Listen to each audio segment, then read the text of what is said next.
Oh, hello, everybody. Do you know what time it is? That's right. It's time once again for Thursdela Thursday. So kick back, relax, throw your socks on the ceiling, and get ready because it's going to be one hell of a show tonight. And do you know what else? Well, what else? Sagi's here to breathe fire on each and every one of you. That's what else. So get ready for that. It ought to be a good night and a good ride. So strap yourselves in because here we go.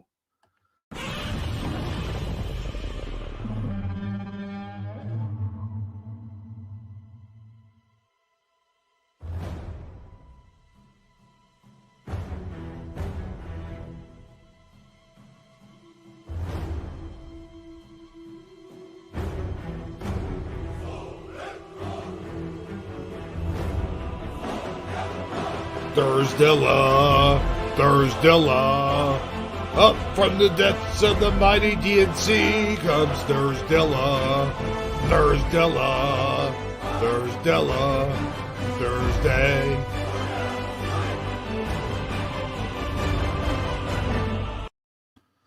Hey everybody.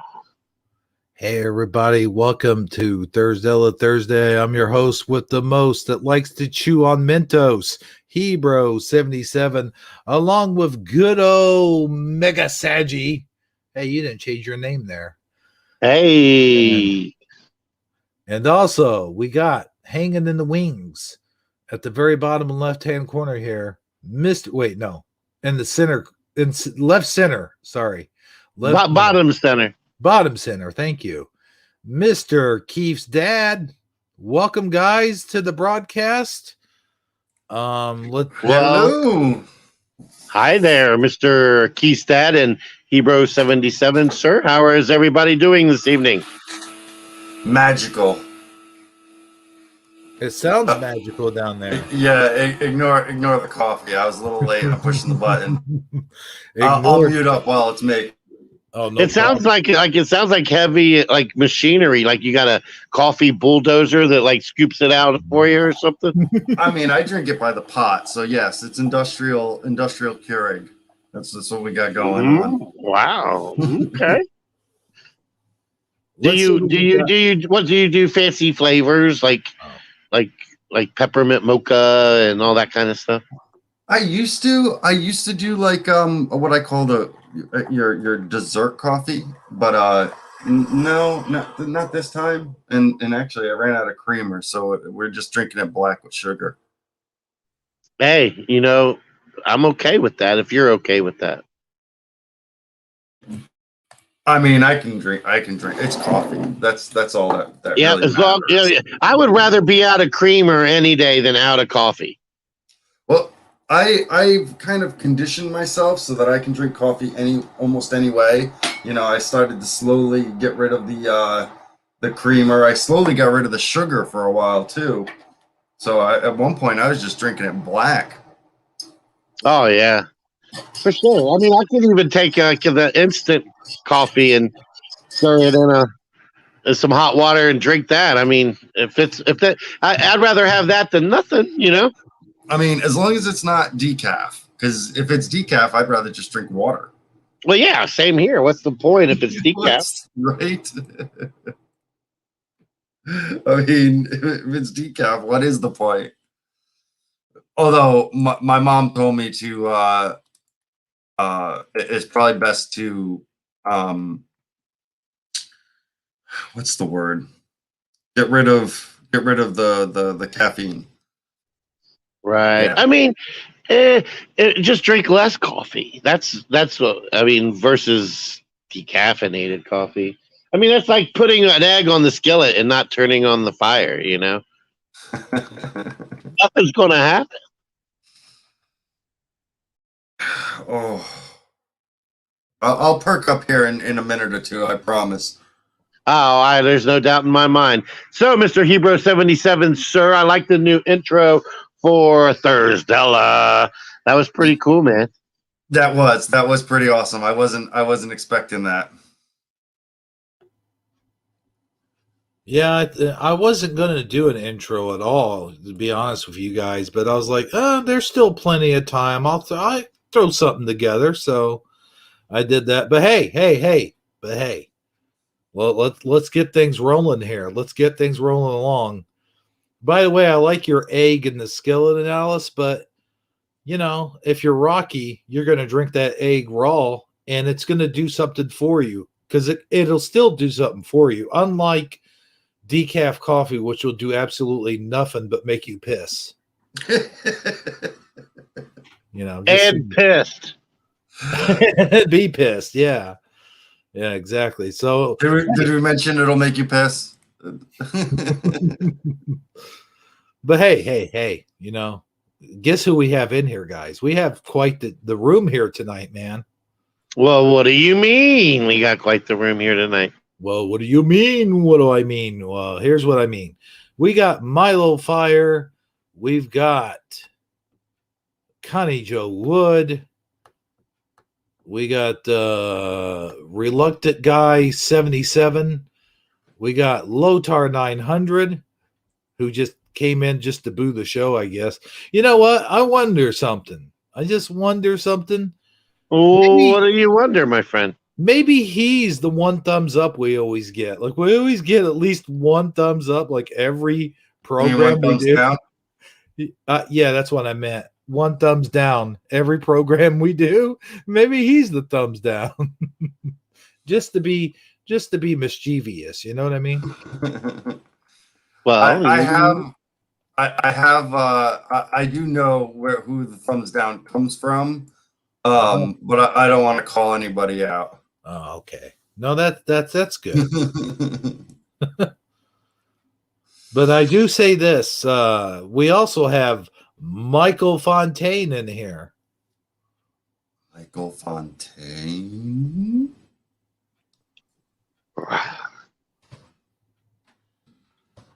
Michael Fontaine.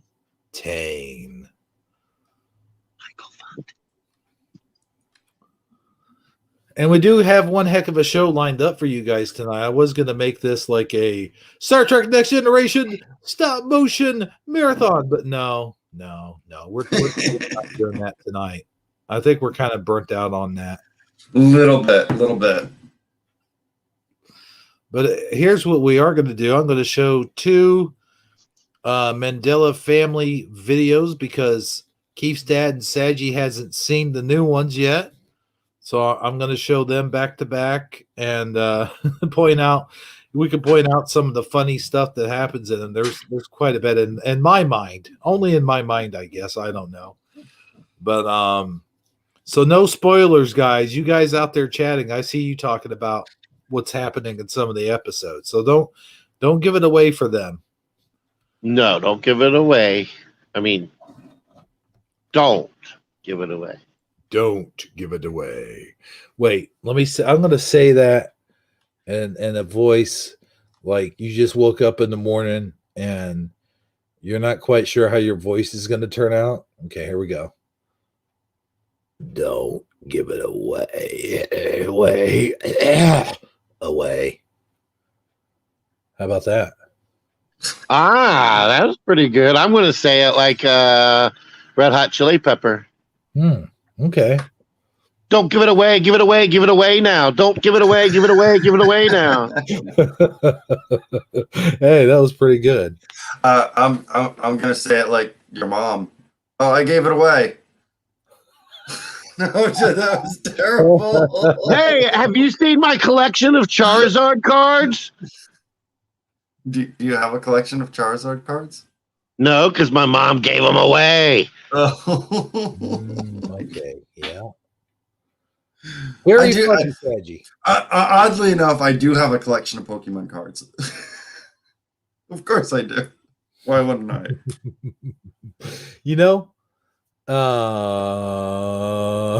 It's funny you guys talked about coffee earlier because it does tie into, well, actually both episodes of the Mandela affected family. I mean, it's obviously not Keith's dad drinking coffee. I mean, that. Well, we'll see. We'll see. I mean, Like I said, no spoilers here. But speaking of funny things, What do you mean? Speaking of funny things. well, I do believe you have some funny memes to share with us here tonight, Sagi. Yes, I do actually. Did you come up with my what do you mean? What do you mean intro yet? No, not yet. Not yet. All right. Oh, you want to play anything? No. All right. Well, sure. Whenever you're ready, we can look at them. Whenever you guys are ready, when you're ready, I'm ready. But when I'm not ready, I'm not ready. But if you're ready, then I'm ready. You know what I'm saying? I do know what you're saying. And you did bring it to my attention that one of them had already been shared on another channel already. Well, excuse me, if that's the case. Either way, I think you guys will find them quite entertaining. Man, what's all this Twitter stuff? Let's do the Twitter stuff last. We'll do the memes first. Okay, sounds good to me. This one looks like the two guys from It's Always Sunny. In Southern Philadelphia? Yes. Why did you say why did you have to give it a name like Southern Philadelphia? Born and raised. On the These playground? two guys were making memes. Okay, what was that, Keith's dad? I said on the playground is where I spent most of my days. Oh yeah, for sure.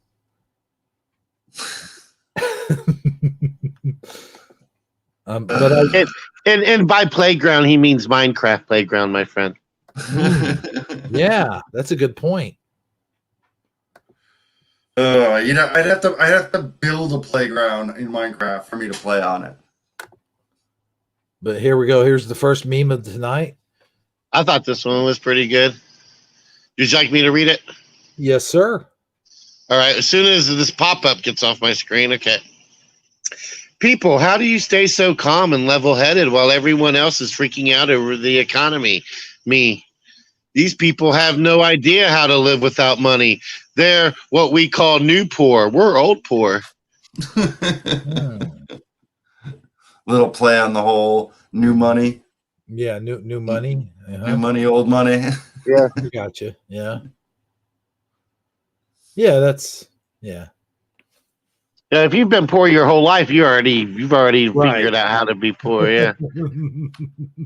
No doubt. Right. All right. So there's the first meme of tonight, and we got a ton of these, by the way. So here's Ton of memes. 13 more to be exact. to be exact. Yeah. Well, you know what they say about the number 13. It's a lucky number.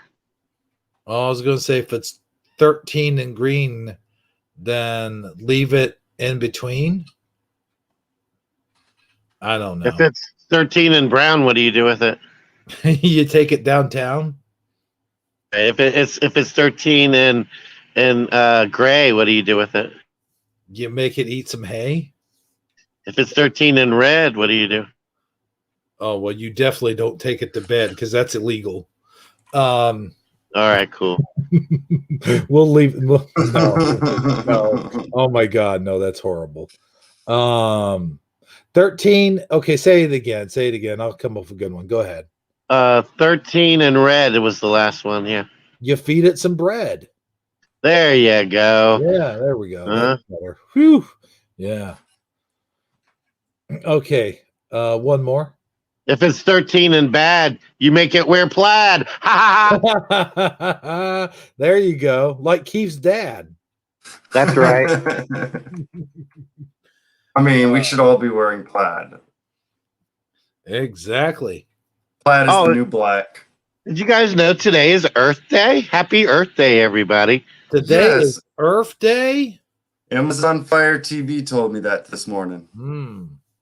I don't know anything about this Earth Day, coming from the planet Eternia. We don't have that there. You guys have Eternia Day?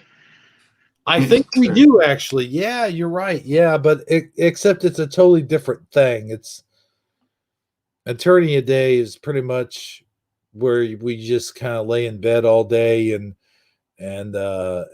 watch Star Trek Next Generation. So it's not just me. Oh, Yeah. I'm watching both Star Trek Next Generation season 4 because we got to, and I'm also rewatching season 1 of Picard. Oh, yeah. Good idea. Hey, did you see that thing that I sent you? Like Star Trek Next Generation, that episode. Oh, what the heck is the name of it? You called it it was hold on. There's no place like Springfield is the G.I. Joe and Uh-huh. Future Imperfect. Yeah, those two episodes match up perfectly. Really?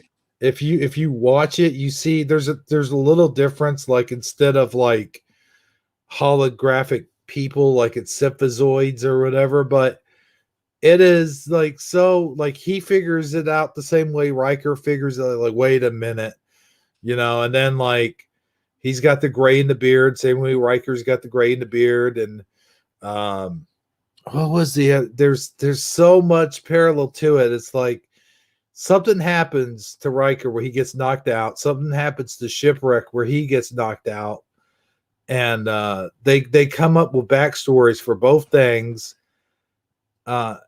In that episode, you think it's a Romulan plot to try to get information from him, when it turns out it's not that at all. But in the G.I. Joe cartoon, it's Cobra trying to get information that's locked away in Shipwreck's head.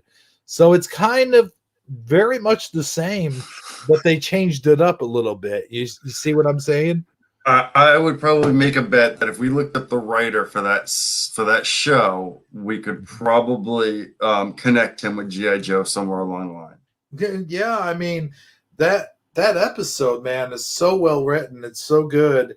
It's actually a better, well written episode than the Star Trek one. Believe it or not. Oh my gosh, yeah. I actually remembered that from when I was a kid watching it. I watched some G.I. Joe, but I don't think I was. When was G.I. Joe? Might have been like literally a couple of years before me, because I remember it, but I was more in the shows way back when. Other than like the Flintstones and stuff, it was Voltron. Voltron was very big with me.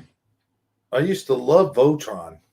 But I even think that was after like He-Man and G.I. Joe and stuff like that. Yeah. Yeah, I liked me some Voltron back in the day. I was down with Voltron. I watched a little bit of G.I. Joe, but I wasn't obsessed with it.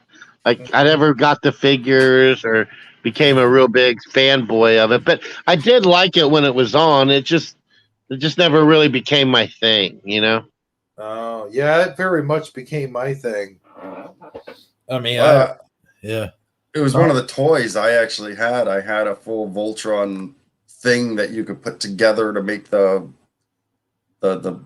big, pre-Power Rangers Mechazoid thing. Yeah, you know what? That pissed me off, man. Like back in the 90s when Power Rangers came out, when they very, very first came out, I saw them. I took one look at that show. I'm like, this is a ripoff of Voltron.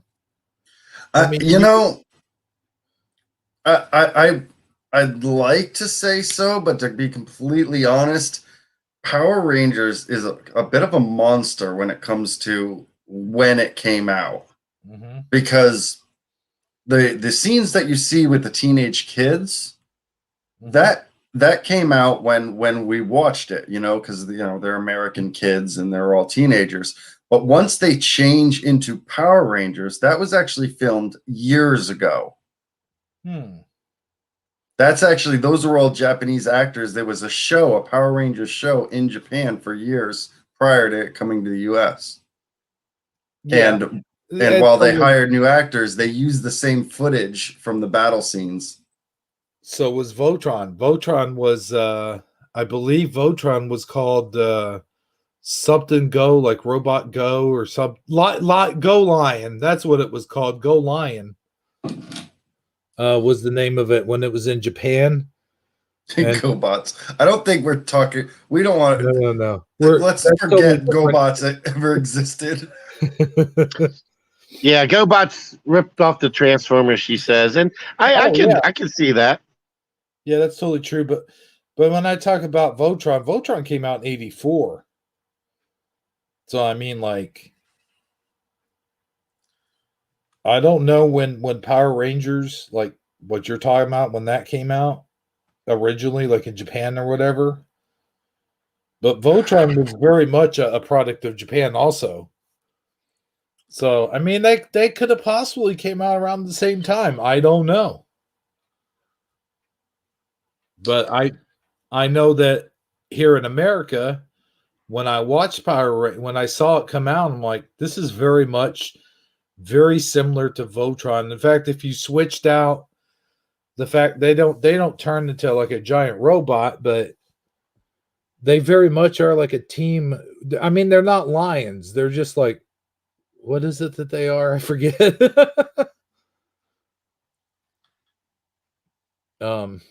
Keith's dad. Yes. Yeah, I sorry, don't even I'm doing remember some what. research here. Yeah, I don't remember what they turned into. To be honest with you, either. I hated Power Rangers with a passion. I wouldn't even let my. I was when the Power Rangers came out. Man. My son was into them. That's when they were like popular, Yeah. and when they came together, they turned into the Megazord, wasn't it? is that what it was? Yeah. But I just didn't like the show. I didn't. I actually disliked it quite a bit. So what is it with the Japanese and their obsession with giant robots? Oh man, that dates back way to the 60s, like maybe 50s with the Godzilla. You know, you had Mecha Godzilla, stuff like that. Thank you. I know he's a long distance cousin of mine. Okay. Here's the information. Okay, Power Rangers is based on a Japanese tokusatsu franchise, Super Sentai, right? And it says the Power Rangers series takes much of its footage from the Super Sentai television series. Okay. So if I look up the Super Sentai television series, it ran from 1975. Oh wow! To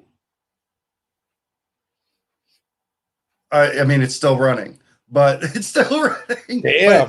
But in 1992, it turned into the Power Rangers. Wow. Yeah. That's what it is. Okay. Yeah. Or maybe it's Mandela. No. So it does predate Voltron.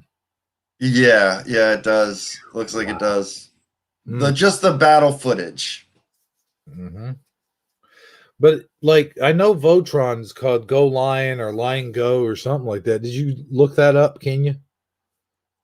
What Voltron is in Japan? Yeah, I think it's Go Lion. All right, let's see. Beast King Go Lion. Okay, that's what it is. Yeah. And the Japanese version of Voltron's way more violent. Like, you see blood and guts and them actually like killing people and slicing them in half. And well, you know, it's funny. That is so extremely funny when it comes to Japan, because they tend to be heavy when it comes to censoring. But when it comes to shows like this, they even censor dicks and pornos. Yes, they do. Yeah, but when it comes to this, like, if you remember, Sailor Moon. You know, Sailor Moon was for some reason I was a huge Sailor Moon fan back in the day. But in the Japanese version, it showed nudity. But they take it out and they change those particular things when it came to the American version. Dang it.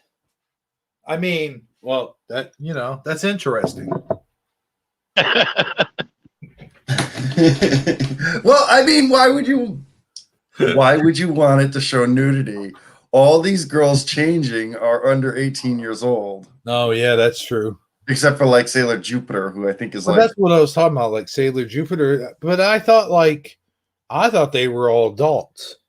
yeah, no, you Oh, would really? think so. They're No, big. I mean, they're tall. They look like them. Sailor Moon herself is like only like 13 or 14 years old. Oh, let me rewind myself and back up a minute. And And then you had a yeah. character called Chibi Moon, and she was only like 7. Geez, what So the? what is it with the Japanese and underage nudity girls? Is that so the culture there accepts that? Yes, yes, Yeah, they do. very Yeah, much so. yeah, yes, they do.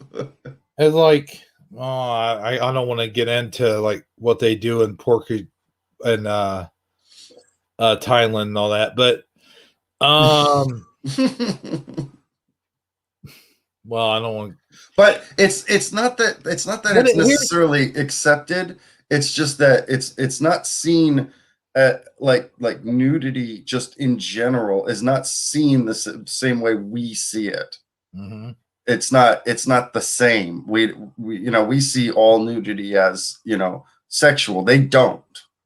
Right. Right. And I don't know where they are with like I mean, I don't know. Like in Europe, I know like they really frown on violence. Like violence Yeah, is worse on you TV Well, know than that's that. because they're a nudity. bunch of Yeah, pussies. You know yeah, that yeah. Teenage Mutant Ninja Turtles in Europe is called Teenage Mutant Hero Turtles because they won't use like ninjas. And anytime Michelangelo used his nunchucks, they censored it. They censor his nunchucks. Yeah, That's weird.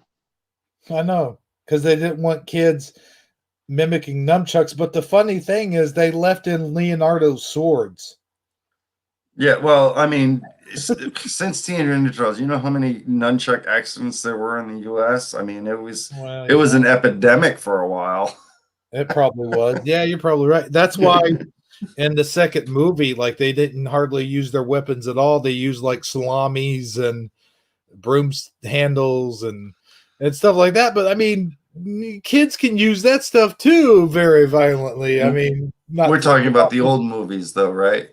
oh yeah, the originals. Yeah, the original movies where the turtles looked like Mhm. turtles, and they didn't Yeah, scare Yeah, the with pants out vanilla, of kids. and they hung out with Vanilla Ice, right?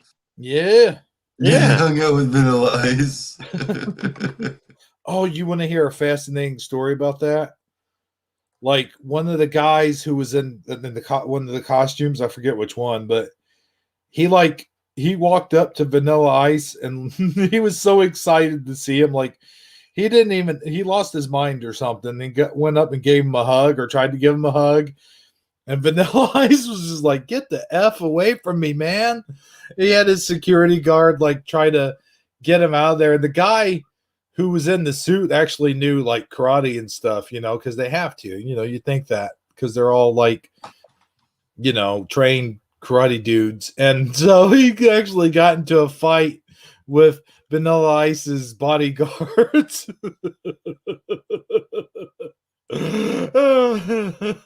Who got into a fight with Vanilla Ice's bodyguards? It was like one of the Ninja Turtles. One of the Ninja Turtles was in the suit. The guy, the stunt,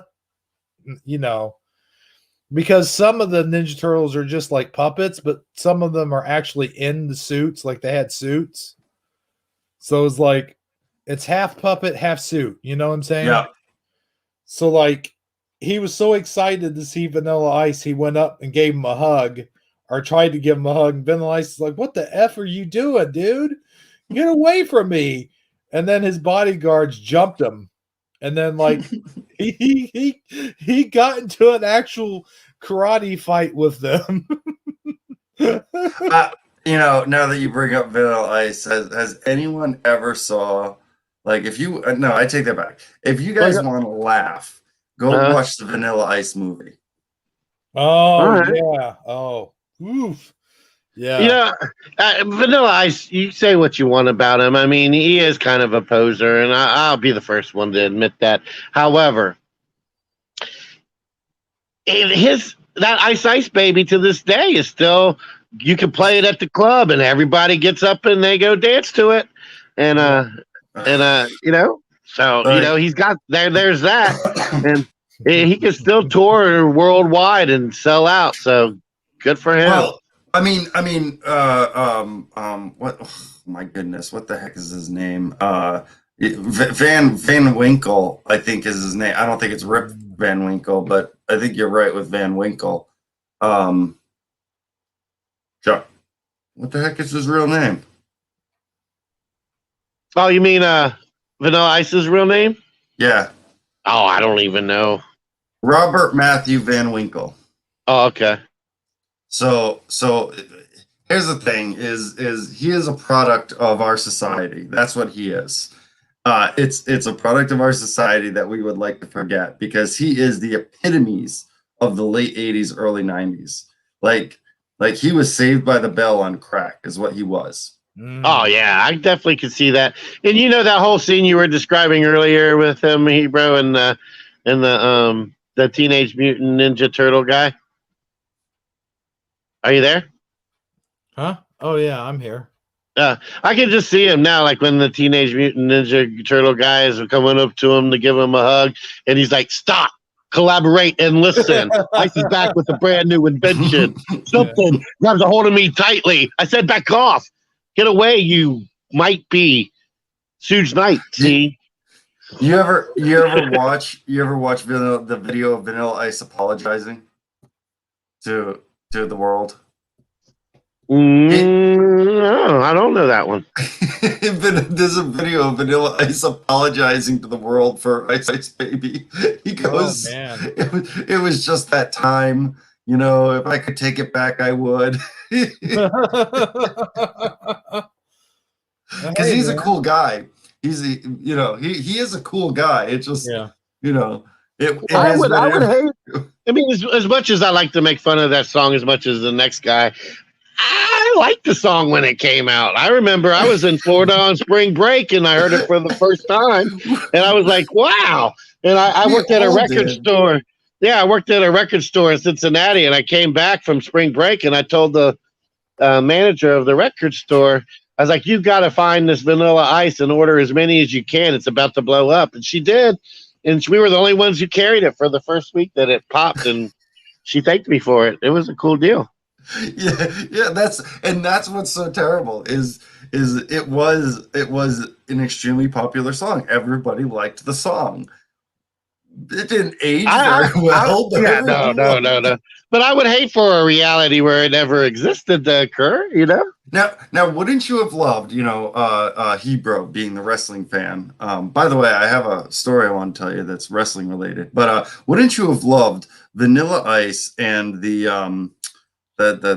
Hammer Time guy? You know who I'm talking about?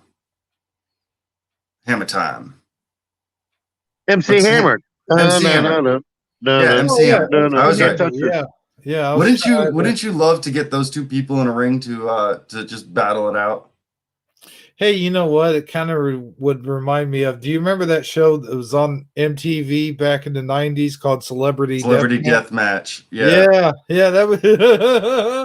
I would have loved to watch those. Yeah. Now we have guys from the same time. They both had the same annoying song. Or even better yet, that could be in an epic rap battle, like the cartoon version or the claymation or whatever. I don't know, man. There's something about Celebrity Deathmatch. I would love to see one of them kill the other one. Yeah, that would be a fight I watch. Yeah. Well, I used to like me some Celebrity Deathmatch.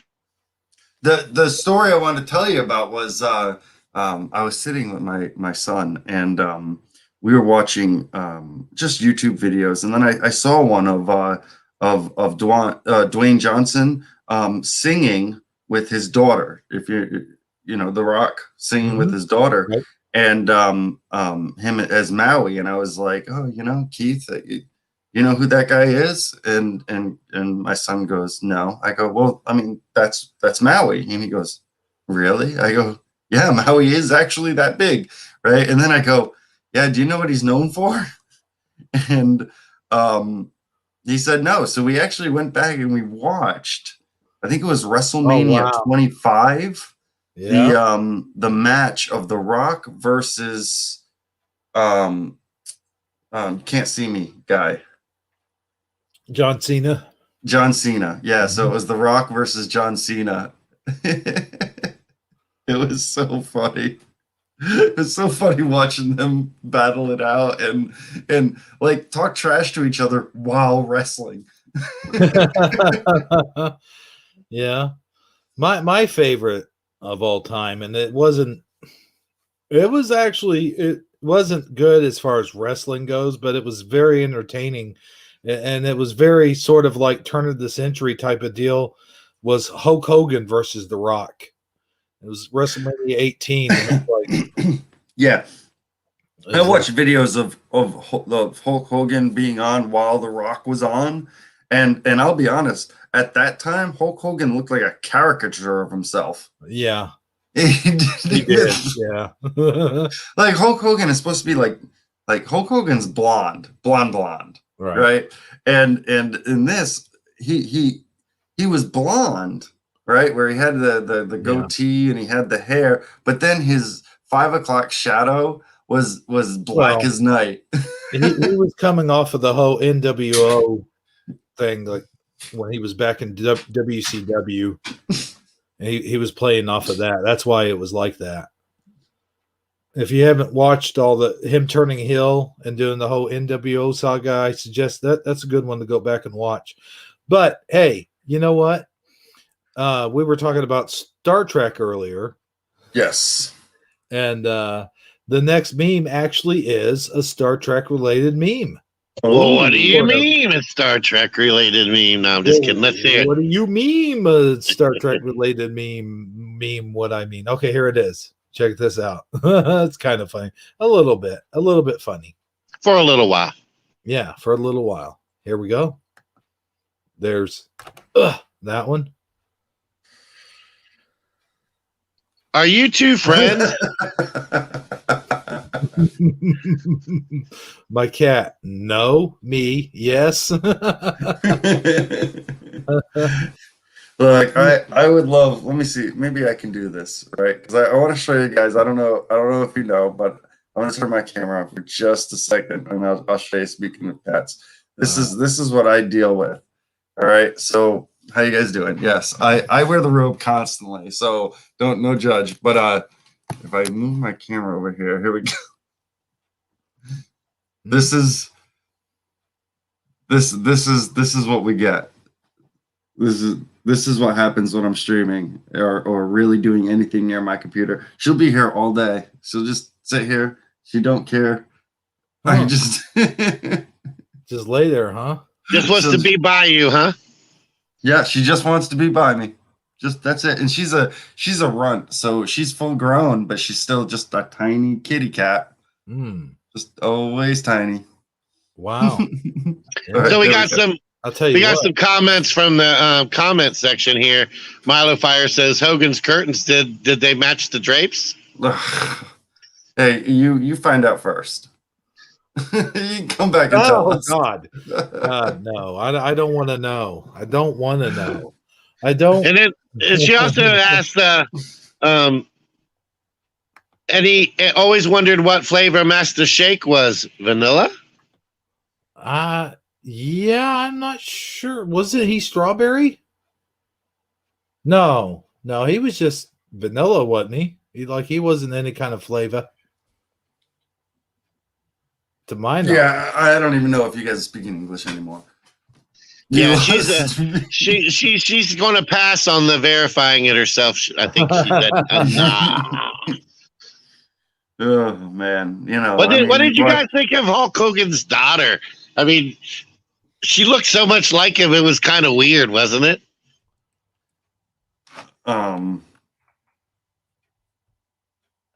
Google Hulk Hogan's daughter is the first thing that pops up. Brooke Hogan. Oh yeah. I think it was there. Yeah, she tried to come out like a singer or something there for a Yeah. couple of years in the early 2000s, and I don't know. I just thought she was kind of butch looking, not in a bad way, I but don't think so. it's just she looked too much like her dad. It just kind of threw me off. That's all I'm saying. I don't see it. I think she looked more like her mom, actually. Okay. I mean, I used to watch that series, Hogan Knows Best. So I used to watch it all the time, and it's like That's right. That's where I remember it from. I mean, I liked her. Don't get me wrong. I'm not saying I disliked her or anything like that. I just thought the resemblance was uncanny. That's all. She looks older than I am, but she's 8 years younger than me.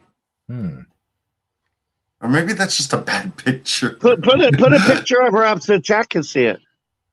All right, let me see it. Let me see if we can find a. all I know is there was the big controversy, like when he was rubbing suntan lotion on her, and he was kind of doing it like in a creepy way. You know what I'm saying? Like, this is supposed to be your daughter, but you're rubbing it all over her legs and her. But I mean, how else you gonna put suntan lotion on her? Well, I mean, yeah, but you don't rub it on her butt. I mean, you know. Yeah, well, she's a teenager, probably not. As a little kid, you don't think nothing of it. No, this is when she was a full-grown adult, dude. Yeah, that's kind of weird. Yeah. That's when I that's her picture from Wiki. Yeah, she's not bad looking. She looks older than me though. She looks like she could be in her. She looks like she's in her 40s. She's only 32. Huh. Well, maybe that California sun just aged her. I thought for sure she would have went into wrestling, like became a famous wrestler, a female wrestler. No, she's too dainty, too I don't know. But yeah, I see what you mean. Yeah. I, honestly, that's like the only picture I'd be comfortable even showing looking down this list. Really? I mean, there's a bunch of bikini pictures. But, I mean, you look at like Ric Flair's daughter. She's in wrestling and stuff like that. And actually, Nick was going to be a wrestler, and then he got in that accident and nearly killed that guy. And that's when all there was a lot of controversy going on at the time. Okay, you had like Nick nearly killed that guy, or maybe he did kill him. I can't remember, but he crippled him for life. Like what do you call it when you can't move the neck down or whatever? Paralyzed him. He paralyzed him for life. And then of course Hogan and his wife are going through a divorce, and then Hogan got in that whole sex tape deal going on, and then of course you had Hogan say the N-word, which he was saying it. I think the way he was saying it wasn't meant to be like, like he wasn't saying it towards a guy, like, oh, you effing, whatever. But, people make mistakes and stuff like that. And even like Booker T and some of the other African-American wrestlers were like, Hogan's not racist. He's anything but racist. They lived with him. They stayed with him, and stuff like that. And I don't know. But anyway, all of that being said, I don't hold any ill wills towards Hogan. I like him as a wrestler, as an entertainer.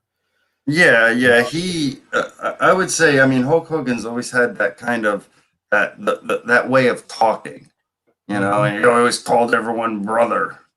Yeah. And it's just the way he talks. Right. So no, I don't. I mean, I'll be right back, guys. I'm going to go get something. I'll be right back. Oh, okay. No problem. But yeah, the WWE network, they banned him for a while, and then he made his apology. He made his mistake. He made his apology. They welcomed him back. They were like, okay, yeah, you made a mistake. Here you are. It's kind of like that guy. What's his name? The country singer. He said the N-word, but he was saying that like out of playfulness. Like he was like, he didn't say it with the hard R. And everyone got on to him except like all the black people. The black people were like, yeah, we don't hold any ill will towards him, You ever notice the only people who get offended at stuff like that are white people? I Yeah. hate to throw ourselves under the bus, but that's the truth of it. Like the whole Georgia ID law. The only people who are calling it racist are white people, white Democrats, to be completely honest, because I don't know, the fact that they call it racist, their reasoning behind calling it racist is racist. To think that the color of your skin determines whether or not you have access to the internet. Oh yeah, or know where the DMV is. That was. It's funny how much. Of course, we can't talk about this because YouTube is leftist and YouTube is Democrat, so they don't like us talking about stuff like that. I got a YouTube video taken down because we were talking about the elections and stuff. Oh, yeah. So, but yeah, it's funny how much Biden gets by with. Like, he used the N word, and I'm talking about hard R N word, talking about we don't need no more N's, in the Senate or whatever he said. However he said it, and he said that. Granted, that was years ago, but still, they show that video clip. I don't know if have you ever seen that? No. Like way back in I think it was like in the 80s when he said that. He was like, yeah, we don't need no more, what's in the House of Senate or whatever he said. And I mean, just last year, he said, if you don't vote for me, you ain't black. Yeah. So, I mean, and we just ignore it. Everyone just ignores it. Oh, it's just, he's just a silly old man, My God, if Trump said that, he would be impeached. No, yeah. Yeah, man. If Trump had said something like that, his ass would be hung over the flames. Like, seriously, man. God. Yeah. And then like you said, he said that they don't know how to use internet. There was a funny thing on I'm not sure if I could share it, but there was a funny thing on TikTok. This guy did a video, this black guy, he did a video of him like pretending to be like a caveman or something, not knowing how to use, like he was holding upside down and he was like banging on the keyboards or something. It's like or something like that. Yeah, you saw that. to think the color of your skin determines what kind of knowledge you have with technology is incredibly beyond me on the level of racism that goes into that. I mean, what really opens my eyes about it, right, is that the epitome of racism, right, and we gotta mention it, is the Nazis and Hitler, and it makes me think that must be what they thought, right, in a lot of the ways, because you got to think probably most Nazis didn't know that what they were doing was the epitome of evil. They had to have like self-reasoning to make it seem like it was an okay thing to do, like it was the right thing to do. And it's kind of what Democrats are doing, is they think that not all Democrats, but the hard liberals, is they must be rationalizing the same way to think that what they're doing isn't racist. And it blows my mind.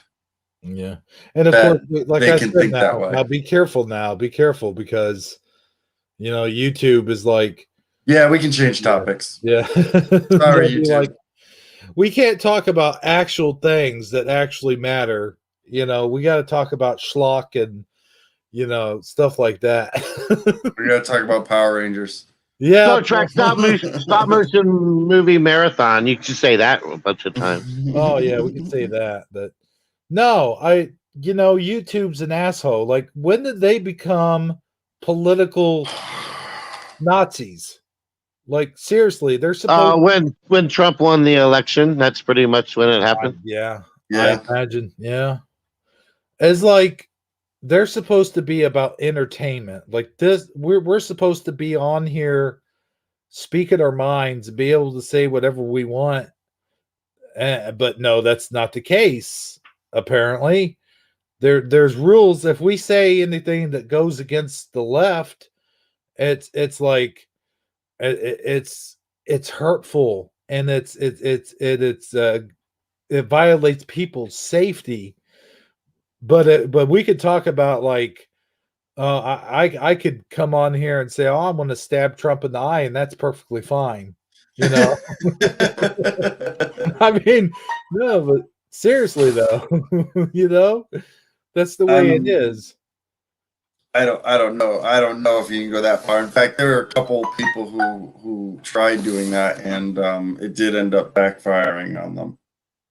Well, I know I'm using an extreme example, but I'm just saying, like, people can say anything really about Trump, and it's perfectly fine. I know for somebody who wants to change the subject, you sure are harping on it an awful long time. One day, I know. that we will look back on this time and go, "My goodness, we were so racist." Not us, not us, but just the time when it comes to Our society as a whole is what you mean, right? Because we do the fact of the matter is that the color of your skin matters, and I don't mean the way that it meant 50 years ago. I mean it in just the opposite way now. Literally in the opposite way.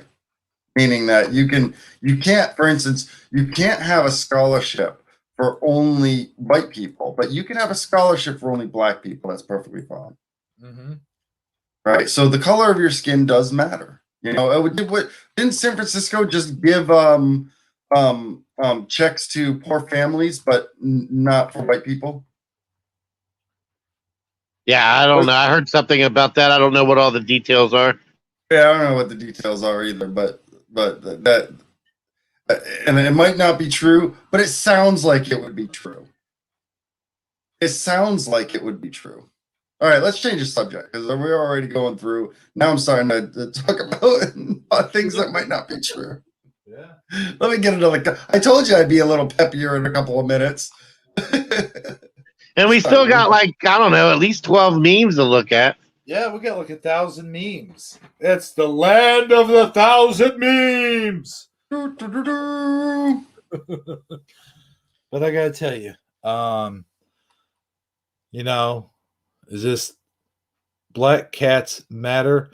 I'm gonna make a Spider-Man movie. Like I'm gonna make my 4th one, and I'm thinking about putting Black Cat in it. Like I know, I saw a lot of people they're like, Anne Hathaway should be Black Cat. Anne Hathaway should be Black Cat. Like, okay, listen, guys, look, I get it.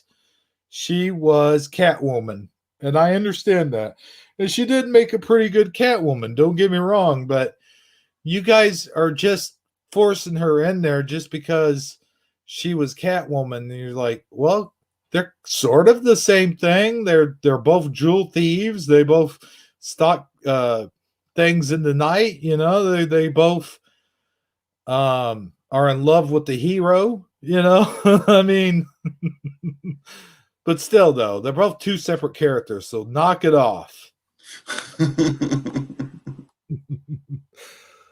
It's like you can't just, I don't know, you can't just squeeze Anne Hathaway in there every time you want like a character that's exactly the same as the other character. I'm just saying. I'll be honest, I only know Anne Hathaway from Les Miserables. Huh? Well, what's that? It's a musical? Oh, yeah. All right. Well, see, here's the thing. You never seen Dark Knight Rises?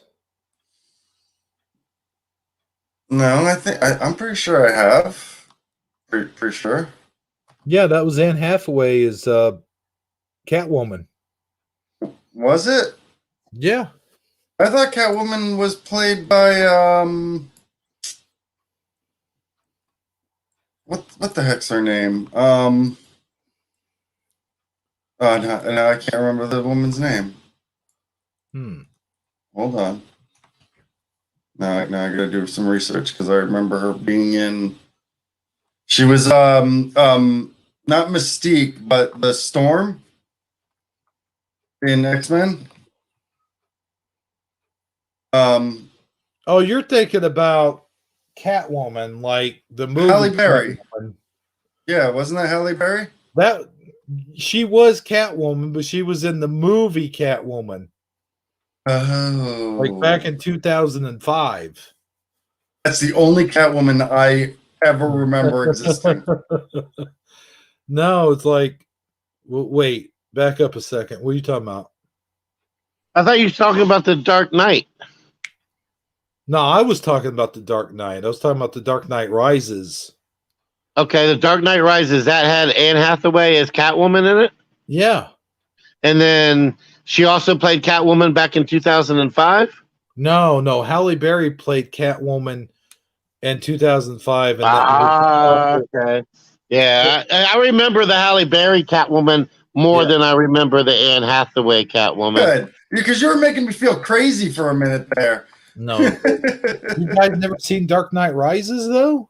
I might have seen it, but I don't remember the Catwoman. Like, I might have watched it once. Like, it wasn't like a movie I remember very well. Oh my god! Oh my god! Yeah, I mean, but I'm not a Batman fanboy like you are, though, man. I'm sorry. Oh man! Oh my god! Oh my god! Hold on a second. I'll be right back. I just gotta go choke myself a few times, and then like. I mean, well, think of the Riddler. Can you think of the Riddler as anyone other than Jim Carrey? No, but did you know that originally they had Robin Williams was supposed to be the Riddler? They set them all up for that, and then when it came time to actually cast the Riddler, they didn't give him a call because that whole time they actually had in the back of their minds they wanted Jim Carrey, but they figured that they asked Robin Williams and they had his name down on the thingamajiggy, then Jim Carrey would see that and go, he would see that as a challenge, go, no, I want to be Riddler now, you know? So they pulled that shit on him in the very first Batman movie because he was supposed to be cast as the Joker. And the reason why they cast him as, or said they were going to cast him as the Joker, they thought that would give some pulls to Jack Nicholson. So Jack Nicholson then would go, no, I would make a much better Joker. And that's how they got Jack Nicholson to come in. And so after that, Robin Williams kind of got pissed off and was like, okay. So then when they announced that they were thinking about casting Robin Williams as Riddler, he had already been burnt once, but he was just figured like, okay, now this is my big chance. So then like when they did the switch and bait and they actually got Jim Carrey as the Riddler, Robin Williams then was like super pissed, right? So he wanted to sue Warner Brothers. But he because I think he was under contract with them for one of his movies. I forget which one it was, but then like he couldn't do that because they fired him, and before he even signed the contract. Oh wow! And I know that he kind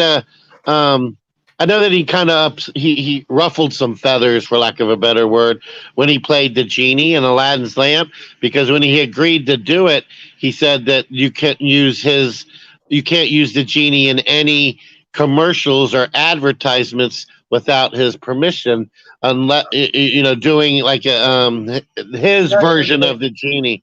Yeah, because they used his likeness. Yeah, and he wanted a piece of the action if they were, so he's thinking, if I'm gonna put the genie in commercials, and I want a piece of the pie, and I think that might have, I don't know if that had anything to do with anything else, but I know that it really kind of rubbed people the wrong way when he put that stipulation in there. Oh shoot, we lost him. You lost you, bro? Yeah. Oh. I mean, he Do you remember any of that? Like the whole Aladdin genie thing? Oh yeah, it was huge. It was huge. But if I recall, that they basically, it was just the opposite. Is he agreed to all of that, and then Disney basically gave him the finger and just started doing everything anyway. Exactly, and then he raised a big stink about it. Yeah. Yeah, I mean, I probably would too.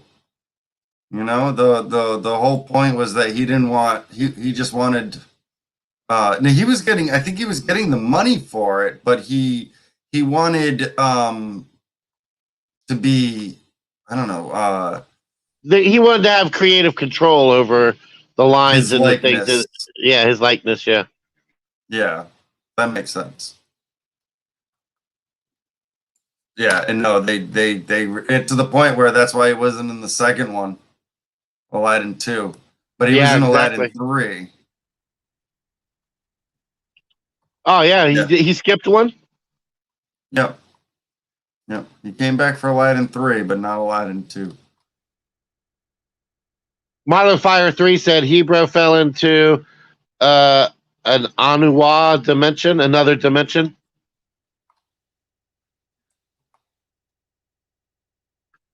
Are you there, Keystad? Yeah, I'm here. Okay, He just fell making into sure. another dimension. Yeah. Let's see here in chat. I wonder where is he? I don't know. I mean, he never does this. I wouldn't quite go that far. He doesn't pop off very often, though. Like this bad. Like usually when he totally disappears, it's because his computer crashed. Oh. I mean, it's not stormy or windy out, is it? Not that I'm aware of. Usually it's just I don't know, 3 or 4 minutes. He'll be back in. So what do we get to talk about? Because he's got all the memes, right? Well, yeah, he has the control of the screen and everything. Yeah. That's right. That's right. So we can talk about are you gonna jump in and watch some of this season 4 Star Trek with us? You're gonna be part of it this week, or not next week, but the week after? I believe so. Cool. Unless something changes, I should be there. I've started to watch them kind of while I was falling asleep, but I haven't. I'll be honest, I haven't been paying attention as much as I did season 3. So I really gotta this weekend. I'm gonna watch. I'll try to watch like 5 or 6 of them just this weekend, so I can get on the ball, because I want to. What I'd like to do is. This was the goal, is the PowerPoint presentation that I did. I love. So we're going to keep that formatting. I think I'm going to add in a few things that says, like, you know, your top and Hebrew's top, so that we can just kind of go down. But what I also want to do is, instead of me adding scenes of actual Star Trek, I'm going to send the scenes that I want to add to Hebrew and have him act them out with the figurines. All right.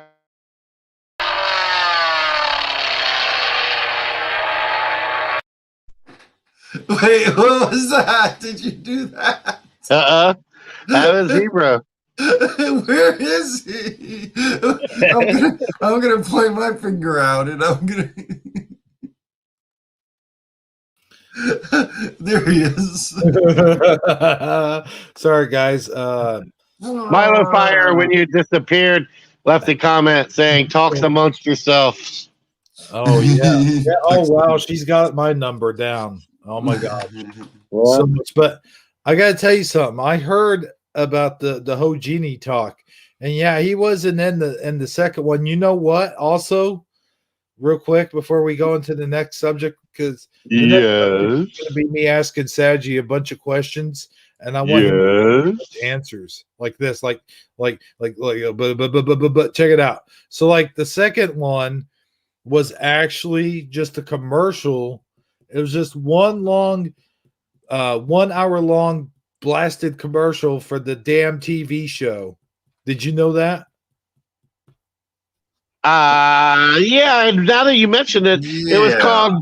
It was called oh no, that was the different. That was the never mind. Return to Jafar. But Yeah.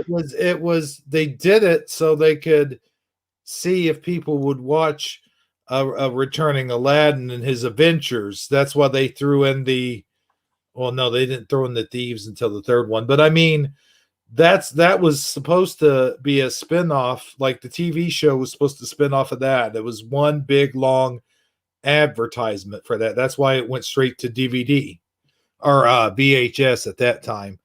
Which, by the way, let me ask you guys a question. Did you guys ever own the clamshell, any of the clamshell movies? Remember those? I just want to Oh, let you yeah. know, Milo Fire shared your number online just now. Hope you know that. What the F? Wait. Oh, let me see here. She didn't put in the area code though, so it's all good. Oh my gosh. Oh no. But she's definitely got your number, my friend. So you Yeah. might expect a call from her later. Well, I'll tell you what. I wouldn't Six, mind. 7, 3, 9. I wouldn't mind that so much. That wouldn't be so bad now, would it? But We got Godzilla up here in the right hand corner posing like Hulk Hogan. what? Jenny? Is that the name of the song? Is it Jenny? I thought it was Hey. just Jenny. 8, 6, 7, 5, 3, 0, 9, 9. Don't forget that number. How's that go? Was it Jenny? Jenny? Yeah, maybe it was. Yeah. Huh. Just going off the top of my head. Yeah. I don't know. All I know is I was always in love with Jesse's girl. Yeah, Jesse's girl, Rick Springfield. Mhm. Yeah. Yeah. You know that's actually a song. There's a song on WWF. Back in the 80s, they made an album, right? So Mouth of the South, Jimmy Hart did a number that said, what was he say? Don't take my girl, Rick Springfield. That was the name of his song.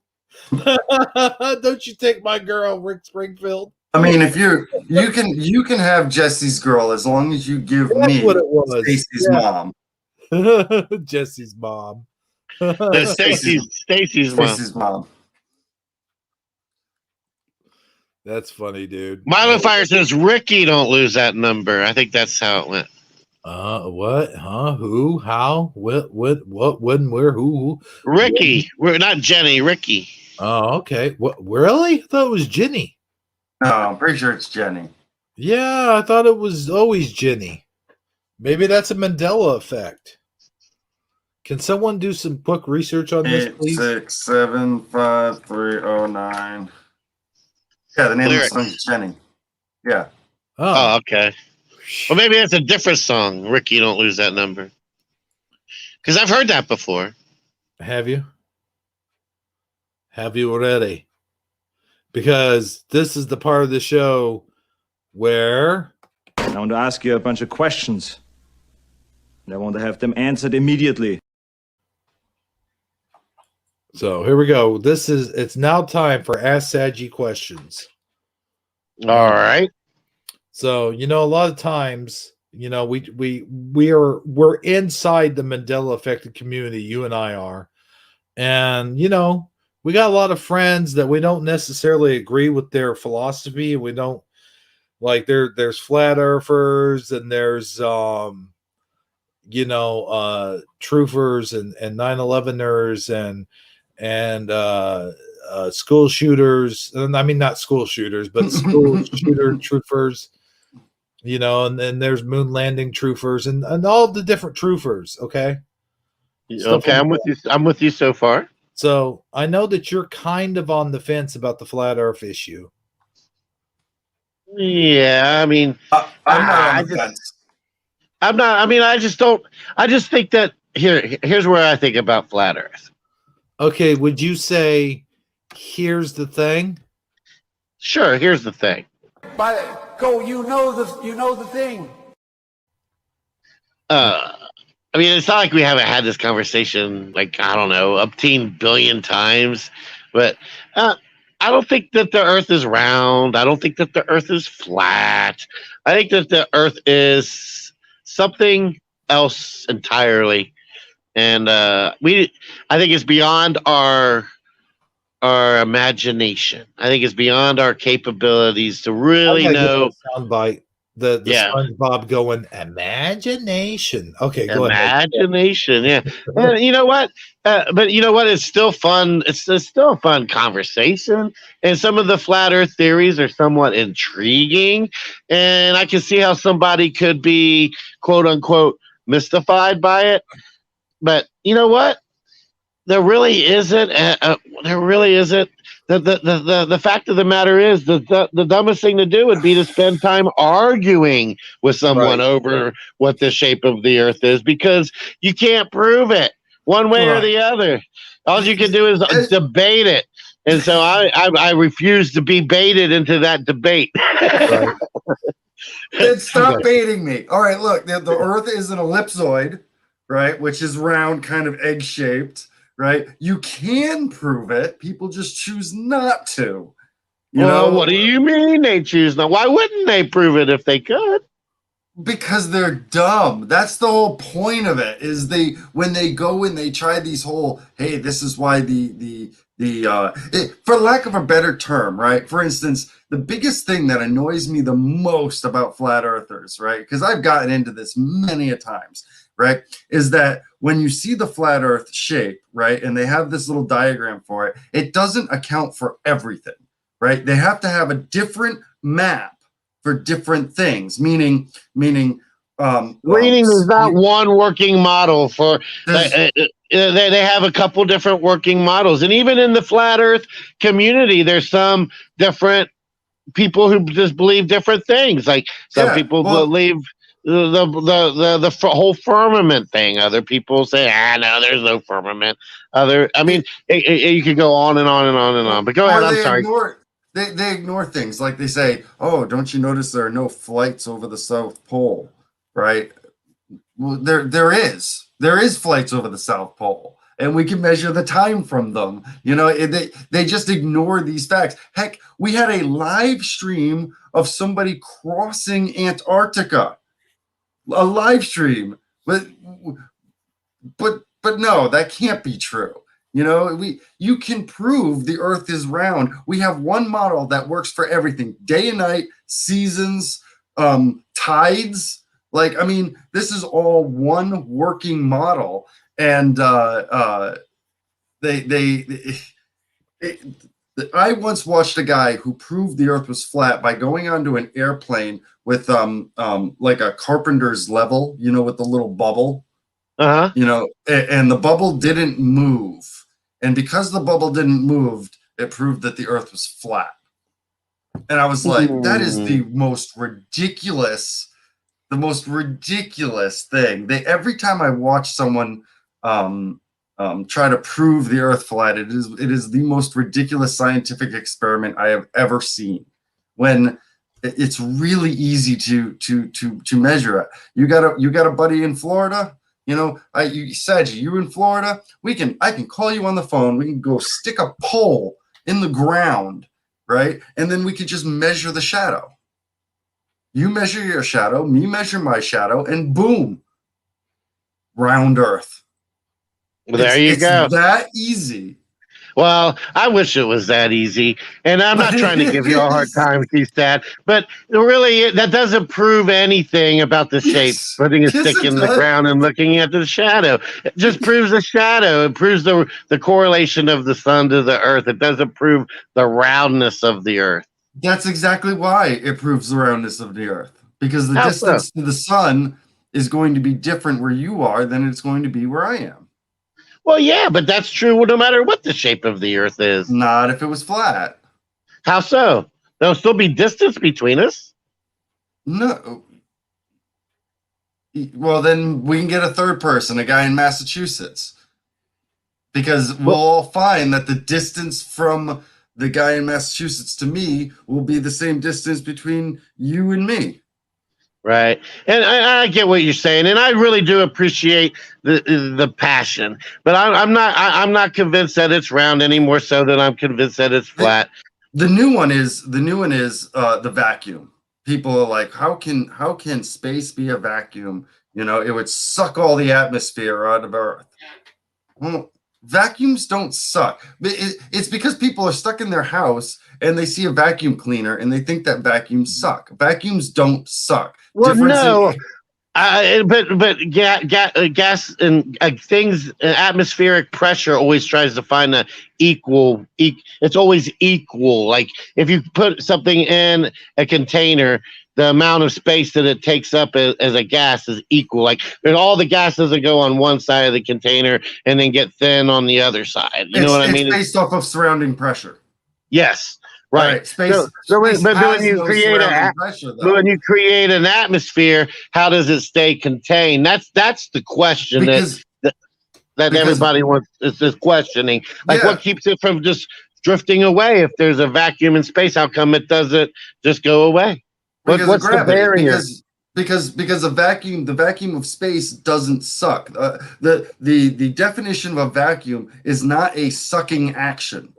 No. The only thing that sucks, the vacuum creates a sucking action because it creates different air pressures. Exactly. Right? And that's what I was trying to say. If there's no pressure in space and all this air pressure here, what is it that's dividing, that's keeping the pressure from equalizing? Gravity. Because it's not trying to equalize with the vacuum of space.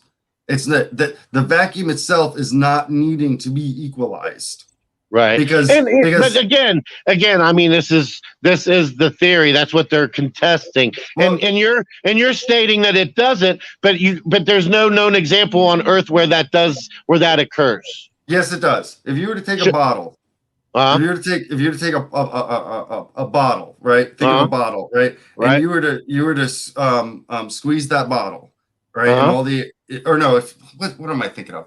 If you were to squeeze the bottle, that means that the pressure that you're exerting on the outside, right, is forcing all that air out. Right. Right. And if you were to let go, and let's say it's kind of like rubber bandy and the bottle, inflates back up, it's creating a vacuum on the inside, which is creating less air pressure on the inside, which is sucking the air back in. Right. But it is all based on not just the air that's in the bottle and the air from the opening, it's also the air surrounding it. Right. I'm still with you. Okay. Space doesn't have air surrounding it. So there's no action for it to suck. It's just a difference in air pressure. It doesn't need to find an equilibrium because gravity pulls it down. And gravity... Again, I mean, I know you're trying really hard. It's not. There's no. I tell you what, if you want to come up with an example of it, like an illustration or something later, and show it to me, I would be more than happy to entertain it. And here's the other thing that I hear flat Earth argument that I find somewhat intriguing, and I can't quite. No, it's fun. It's fun to talk about. It is fun.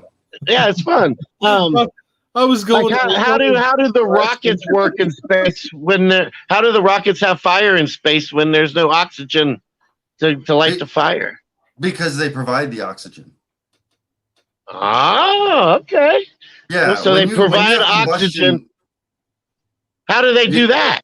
Well, it's part of the gas when the space shuttle launches. It's filled with its propellant. Right, but you need three things. You need three things to occur to have fire. You need a something that will ignite it, like a fire, a spark or something like that. Something to ignite it, heat, something flammable. Something flammable, like jet fuel, and then you need oxygen. Right.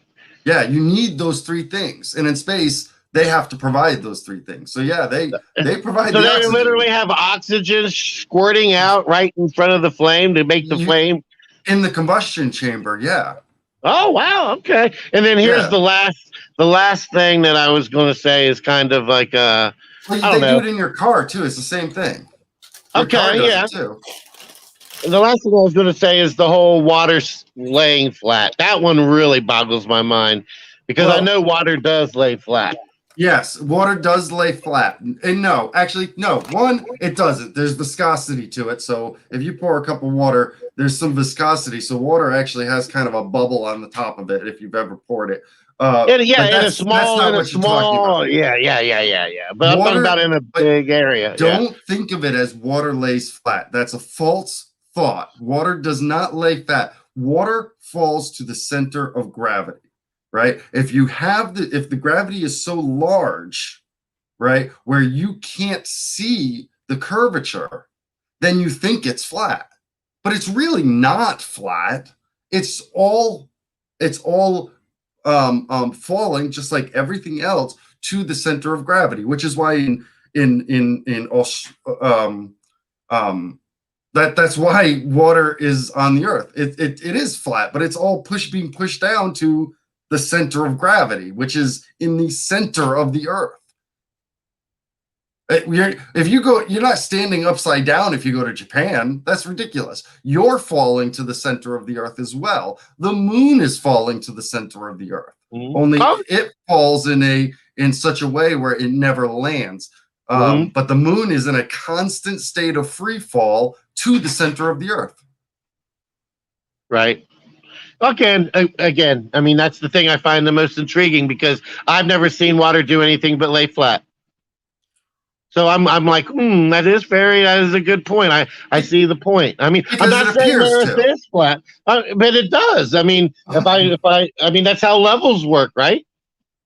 Yeah, it appears to. But if you had enough water laid out, actually, I'll even better. If you could go up high enough, right, on the earth, you would see that it actually doesn't lay flat. It lays in accordance to the distance from the center of gravity. Right. And then that's the last point I was going to make. If they would just, when they go out into space, if they would just do a 180, point the camera at the moon, like from the space station, right? Yep. Take it, pan it off of the moon over to the earth. And show us from the moon to the earth and what an actual visual of that, but they never do it. Oh, I can do one better for you. You can prove that yourself because on the first voyage to the moon, they placed a large mirror on the moon. So if you had a laser, you could point a laser up to the moon and it will bounce back to you, and you could have like they sell these. You can get a machine where you can see your laser being reflected off the moon from that mirror back down into your machine, and you can measure the distance. But that doesn't help me prove the roundness or flatness. No, it doesn't. Yeah, that one specifically will prove the distance of the moon because we know how fast light travels, right? I mean, that's not in conflict here, right? Light travels the same, even on flat Earth. Did you know that about 3 years ago they came back and they said that the moon is actually in Earth's atmosphere? Well, it depends on how you're defining Earth's atmosphere. Yeah, right? Well, they're saying that it's actually within the realm of the atmosphere, because the atmosphere doesn't just stop. Right. It just slowly gets less and less and less. That's like saying that but they used to believe that it was totally out in space, like there was no. Yeah. Nothing's really changed. Scientists have always seen what it is. It's just that I mean, it's not breathable atmosphere. You can't breathe. Well, I shouldn't take off my spacesuit and just have a glass of water. It's not even enough atmosphere to like you said have a fire. We're talking about such a light atmosphere that it's almost immeasurable. Right. But the fact that they can even measure it means that there's got to be something there. Yep. And you know what, Keith, again, I'm not debating with you. I'm not saying that, trying to convince you that the Earth is flat. I love it. I don't want you. I'm not that guy. I don't even know for sure that it is. I just think that it's intriguing. I think it's an intriguing concept, and you know what? I think that we will eventually know the answer. But as of right now, I'm not going to argue it with anybody because I think that no one really knows for sure at this exact moment. Well, I think it boils down to we're in a time where trust is a very hard thing, right? Trusting your neighbors is hard, trusting people, and so if you don't have to trust somebody, you don't want to. For most people to believe the earth is round, you have to stand on the shoulders of giants, is what you got to do. People have already done it. You have You the just whole gotta, cognitive dissonance thing too, where if you've accepted that your whole life is the way reality is, it's really hard to come to terms or accept some type of other possibility besides the one that you have grown used to and you're familiar with, and that you found logic in, and you've built your whole life around that supportive, that thought. So then to have that rug slipped over, the earth is round, it's flat. Well, what do you mean? I mean, people freak out over stuff like that. Well, think of it this way: if you had to reprove everything that's been proven, what kind of world would we be living in? We wouldn't have cell phones because cell phones are using technology that was invented prior to cell phones. Computers, every version of a computer is built off of a previous version of a computer. Do you know how a computer works? Well, next time you go buy a computer, it's like you have to just for things to work, you have to accept certain facts. And when it comes to technology, in fact, 99% of technology, right, only works on a spherical Earth. You can't have it without it. It really, it's the way that it is. But instead of having to go prove it, when it comes to stuff like that, you just assume that it works because everything else works as well. GPS. I mean, how can you have GPS without it? Satellites, this being beamed overseas can only happen on a round Earth, and the people who created that didn't reprove that the Earth was round. Yeah. But still, that's not the definitive proof. I mean, it does. I mean, it sounds good when you say it, but how does one versus the other make a difference? I don't see how that proves it. I mean, well, I mean, it's kind of like I mean, it proving it is a whole different monster. Right? It's more of the why are we even questioning it?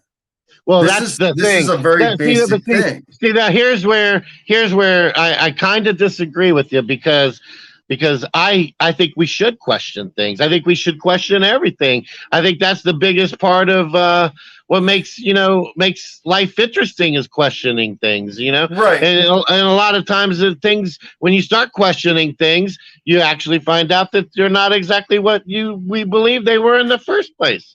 So yes, but that could be a good thing. Do you, for instance, when you wake up in the morning, do you check to make sure you still have 2 feet, 2 arms, 10 fingers, 10 toes? No, you just assume it. It's just really second nature. You don't have to reprove these things. You know that you have them. But I do often spend a lot of times. But I do often spend a lot of times trying to, find my wallet and my keys. I say I'm in North Carolina. Mm-hmm. Right? Am I in North Carolina? I mean, I'll take your word for it. You'll take my word for it. Why not? Because why does it matter, right? Right. Why does it matter whether or not it's a round or a flat Earth? It doesn't really matter to me. I mean, it matters to me because in a flat Earth, none of my technology would work. Or so you think? No, I mean, no, it wouldn't. Why not? It wouldn't because my Wi-Fi gets shot through a satellite, which is orbiting Earth in free fall. How do you know there's a satellite really up there? Have you ever actually seen a satellite? Yes, I have seen a satellite. Where did you see a satellite at? I was in Iraq, and every morning when the sun would rise, right before the sun would rise, there would be a star. And I did the research on making sure, I always wondered what this little glint was, because even when the sun was up, I could still see the glint. And I was like, that's weird. If it was a planet, I wouldn't be able to see that glint. If it was a meteor, it would have been fast. So I checked to see, if there were planets in the sky there. But I was there for 5 months, and that glint was there for 5 months. Oh, wow. I know when I used to do set up the satellite dishes, I would always have to find a satellite, pointing at the satellite or whatever, get the azimuth and all that stuff, right? And so I for the longest time I never questioned whether or not satellites were real. But that's another argument the flat earthers make, that it's really hard to find actual photographs of satellites. So I was like, it can't be that hard. So I just started doing online search and see what the satellite looked like. And all I could find was drawings of satellites, animated satellites. I could, and a few parts and pieces of satellites, but I couldn't draw you a satellite except for those two little wingy things that look like an X-wing fighter, because I've never actually seen one. Here's the big thing, right? Instead of taking levels onto airplanes, instead of dipping basketballs into water, right? Mm-hmm. You know that test. I hate that test. I can imagine it. Yeah. But instead of doing that, right? Why don't you just go look up what is the test the guy did? What was it? 900 years ago to prove that the Earth was round. What was the test that he did? And go do that. Right. That seems like the easiest thing. Again, though, it doesn't prove it unequivocally, without a doubt, for sure. It just proves that there's a theory. They're all theories, my friend. And I don't know. Again, I don't know what the Earth shape is. I'm not trying to convince you one way or the other. But that's also a misleading term, theory. Just because it's theory doesn't make it true. Or does it make it untrue? It just makes it a theory. Possibly true. Gravity is a theory, but yes, it's also a law. It is also truth. It is also fact. It's unquestioned. And when it comes in science, the only people who question it are ones that can't prove it, which is, I hate to say it's unintelligent people, because it's very easy to prove it. It's very easy to, it's the same. It's always the same. You can prove it. It's very easy to prove it. And when you're in science, gravity. What's the easiest way to prove it? You drop a ball in a vacuum. Drop a ball in a vacuum. What happens if you drop a ball in a vacuum? Well, you know what? That's speaking of that. Let's say you have air is a solid, right? It's just thin. Would you agree? I thought air was a gas. Well, there are atoms, is what I mean. Right? You mean like water? Like when it comes to pressure, you have water pressure that finds the equilibrium. You have air pressure that finds the equilibrium, right? Well, you have each thing has its own attributes, like a solid, a gas, and a liquid. But what I mean is everything is trying to find its level. Even when if you go to like Arizona, when the rocks crumble, they're crumbling to find a level. Correct? I don't know that to be true. I know rocks crumble, but I don't know anything about them crumbling to find a level. You don't find when you go to when you go to Arizona and you see those little tall plateau pillar things. And at the bottom, there's kind of like a little hill of rocks, little hill of dust. How about the salt flats? There's a good example of a nice, even piece of land. But generally speaking, land erodes in bits and pieces. It never hardly ever. Well, let's say you took you had a tall pillar of vacuum. Right, a glass vacuum, tall pillar, and you were to take water, right, and you were to dump it into that vacuum or release it, let's say, right, and it was to fall, right. Would it get sucked into the vacuum in all areas of that vacuum, or would it just fall to the bottom? I don't know. Never did the experiment. What does it do? It'll fall to the bottom because Okay. a vacuum doesn't suck. The only thing that's making that would suck is the pressure from the outside of the vacuum. But the Right. water It's basically just water in a tube with lots of air pressure versus water in a tube with no air pressure. It's still Right. water in a tube, right? Okay. It's still water in a tube, but it's not gonna expand to fill the space. Water will just fall to the bottom because it's not looking to find that equilibrium. Well, and plus water can only expand so far because it's physically capable of only so much. Here's my look on it. Okay, It'll- just it'll- quick. Like, yeah, here's my outlook on it. It's nothing too fancy, nothing mathematical, nothing about gases or oxygen or fire or like Yeah, I know, right? pointing lasers at things or anything like that. Don't forget about spinning basketballs. That's always Just fun. they got to do the spinning basketball trick. Anything like that. It's just when I look up at the sky, I could see the moon. Like you could see the moon from the earth. Right. And the moon is round. It's a round shape. Can we all agree to that? Yes. Okay, so you look up, you see the moon, and you got to assume that also, like, you see the moon up there, and the other planets. Now I know Sagi's going. Don't jump in just yet, Sagi. Hold on. Like, I think you could see Saturn on a clear night. Is it Saturn or Mars? Which one is it? Both.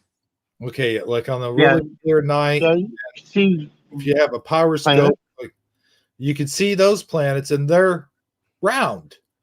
You can tell that they're round. You can see the roundness of them. And with So the telescope, you can see the different sides of. You see the moon. We only ever see one side, but the planets, Right. you're right. You can see different sides of the planets. Mm-hmm.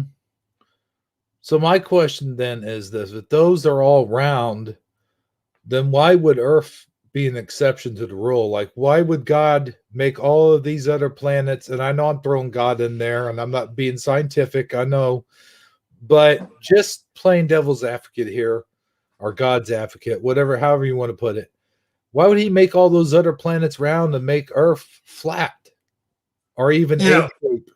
You know, it's funny that you mentioned Mars, right? Because that's the big thing that flat Earth can't really account for is the rotation of Mars. When we see Mars, I think it's Mars. It could be Mercury though, but it does a very weird orbit.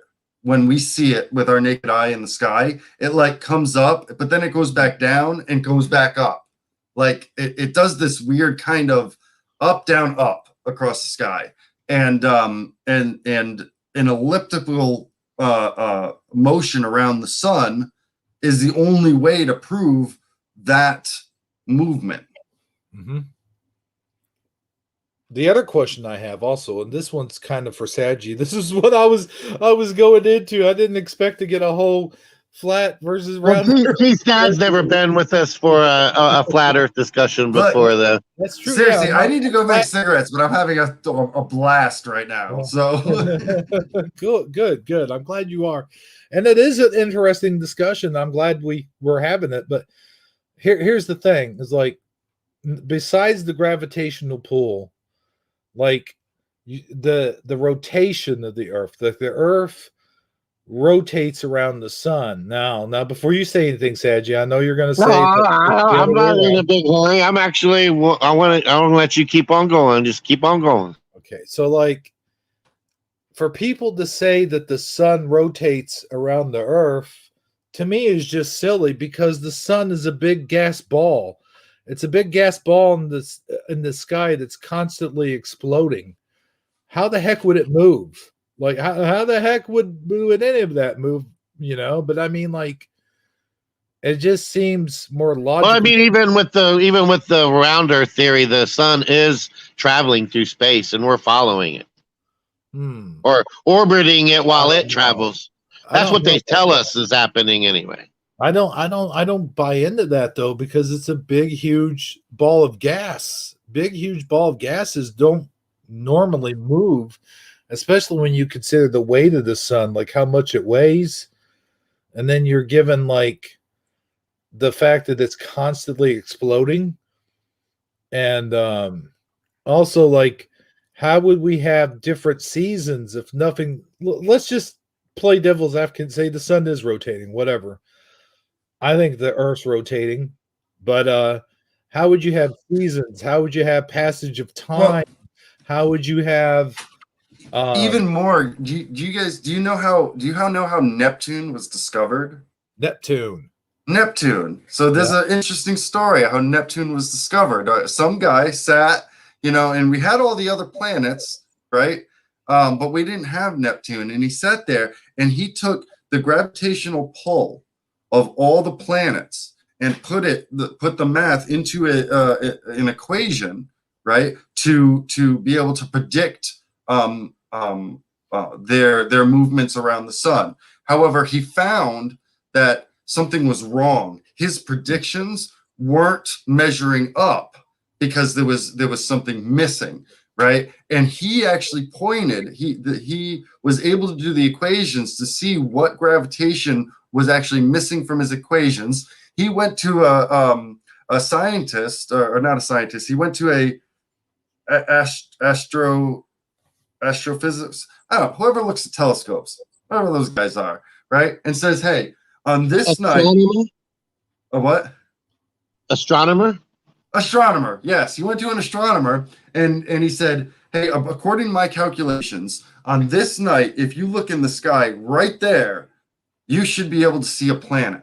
And sure enough, they looked in the telescope, and that's where they found Neptune.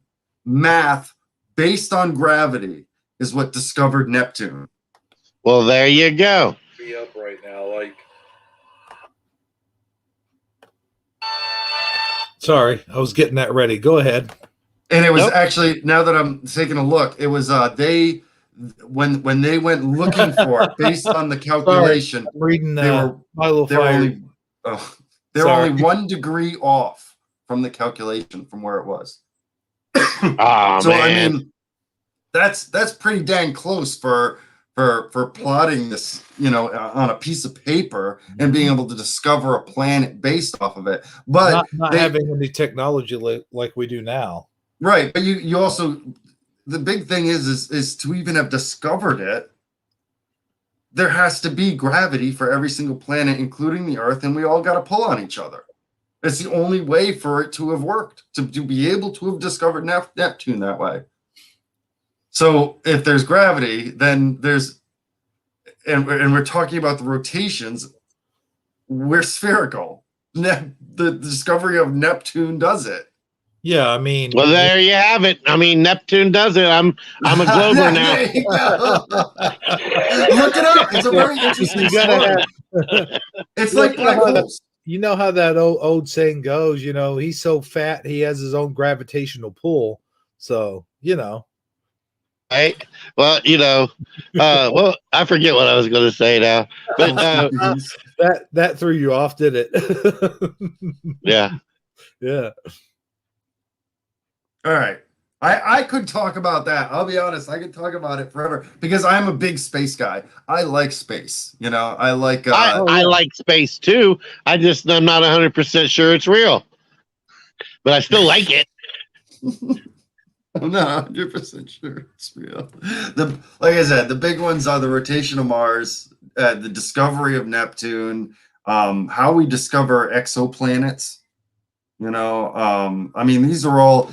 Plus, not only that, the sheer immensity. Look, a guy can't get a blowjob in the White House without everyone knowing about it, right? But no, we got this huge, super secret society run by NASA, keeping the fact that there is an ice wall around us a secret. I'm sorry. We're not capable of that. The government is not capable of that. Look at who's running the government. And you know what? I agree with you mostly. However, why then back in 1946 did they sign an Antarctica treaty saying that nobody's going to be able to go there to get resources? You're only going to be able to send scientific teams down, and nobody else is allowed to go there. I mean, they just wanted to make it off limits to everybody. They wanted to make it a I'm assuming, and again, I'm not a master I get that. Okay, and I'm with you. I get that that's what they wanted, and that seems all fine and dandy and lollipops and rainbows, except for the fact that you have all these different countries with different interests, and those resources are valuable.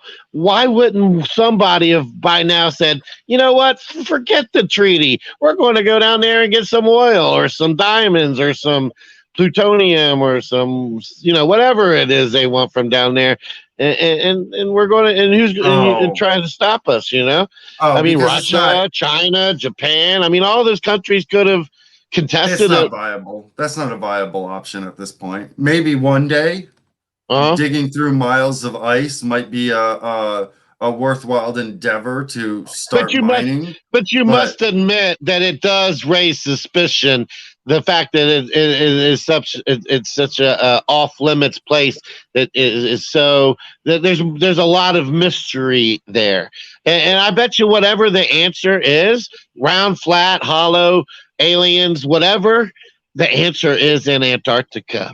I bet you that part of the answer lies in what's either in or beyond Antarctica. Otherwise, it's the only place left besides the deepest part of the ocean that is really, nobody really knows much about. I don't imagine anybody wanting to even go there. I mean, unless you're doing it for like a tour to say you've been to all 7 continents. But right. But if you put a person in a container and say that this is the limit, you can't go any further than this. Obviously, the person's going to want to explore further than that, right? I mean, that's where you want to go. You want to go to all the farthest reaches that you can go. I mean, Captain Kirk was all about going where no man has gone before. I want to go to Antarctica because I want to know what's down there. I want somebody to go down there that I can trust. Yeah, I could go down there and get a tour for like $50,000 to go to the coastline and look at the seals, but I can't literally go and explore Antarctica. It's impossible. If the terrain is too rough, I would need millions of dollars just to get the equipment set up.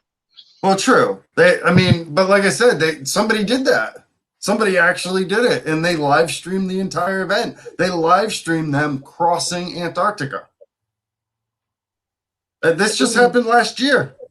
Oh, really? I totally missed it. I'd love to see that. If you send me a link, I'll watch it. Live stream. I mean, not right now, but like not right now, he says. Antarctic. American becomes first person to cross Antarctica alone. Yeah. And in record time. Well, of course it's going to be record time. And in record time. What the hell, Washington Post? You're a moron. Sorry. What a stupid news title. Okay, I can already tell that article is going to be a fun read. No, we're not sending you that one. Oh my goodness. It was so what he did is, like, if I recall, maybe he didn't live stream it. He had a live GPS, right, that you could track him, and he took pictures. I'm trying to think of it. What was his name? It was Colin O'Brady. It was very public though. He might have live streamed it. I forget exactly what it was, but you could track him while he was doing it. Interesting.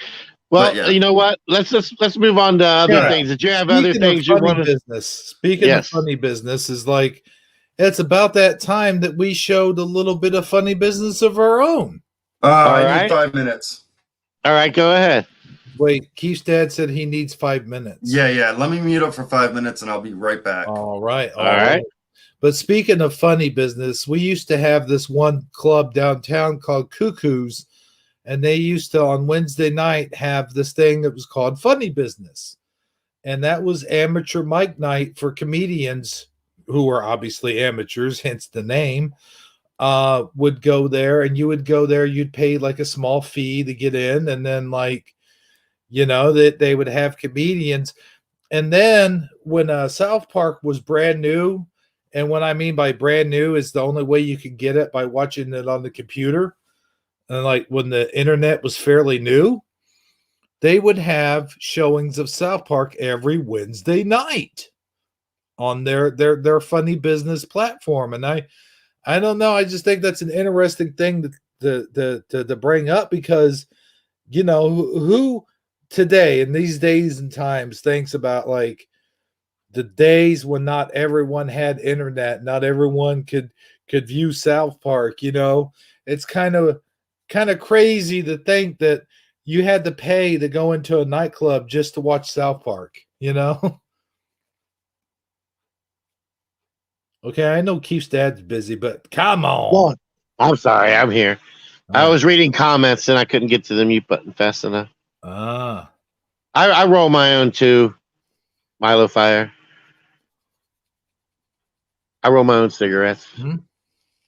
Did you write pyramids? You smoke pyramids in Hebrew? Yeah.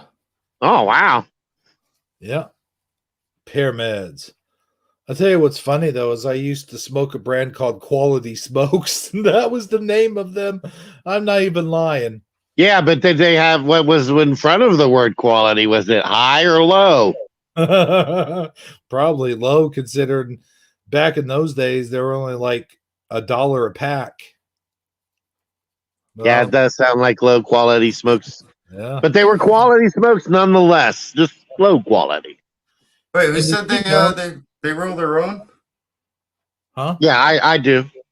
Oh yeah, I mean that's the way to go. I mean, I pay what is it, 70 cents a pack, something like that. Yeah, something like that. I mean, I know that a lot of flat earthers don't roll their own because they're not smart enough to know to do that.